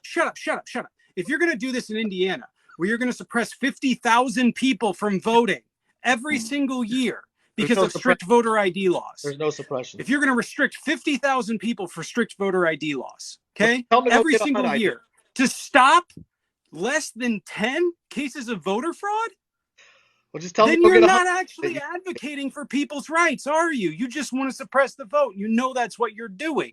No, I'm not. Nice try, though. So that means I just told you listen, strict voting laws in Indiana stop 50,000 people a year from voting. 50,000. And you can point me to 500 possible cases that someone is claiming in Texas. And meanwhile, the Heritage Foundation can point to 1,200 in the last 40 or 50 years. And you want to stop 50,000 people a year from voting. You want to stop 2 to 4% of the American population from voting every single year because of voter suppression. How do they live? You understand? How do they live? You get it? How do they live? You're arguing over a moot point. It's not because there's a problem. There's a reason they want to stop it. There's a reason they're freaking you out with voter fraud that doesn't exist, that Chris Kobach or Pence can't point to. It's to get you to fear it. So you should definitely have all these specific IDs for this state so that you can vote. Let me ask you a question. Then why are these requirements different throughout the southern states that are doing voter suppression? It's because they haven't come to an agreement yet on which ones actually fucking work the best. Otherwise, if this one was more secure than this one, they would already just be like, no, these are the most secure. We're all going to go uniform. But they don't do that. They do it specifically for their state, to stop their state based on geographical area, how long it's going to take you to fucking travel. That's what they are doing. Well, I don't know what to tell you. You can't point me to any cases of fraud. Sorry. Well, here's what I'm going to go ahead and end this because we're obviously not going to agree on anything, which is fine. That's not my point. Is not. Yeah, like the facts. No, you didn't have any facts, but like a HUD ID. I literally presented you with the facts. I called bullshit. Like a HUD ID. I showed you it. You haven't proved me. You haven't showed anything. Anyways, let me go. HUD ID literally exists. How do I apply for it? Have you ever applied for Section 8? No. I'm just. Hey, by the way, okay, bye. The only thing.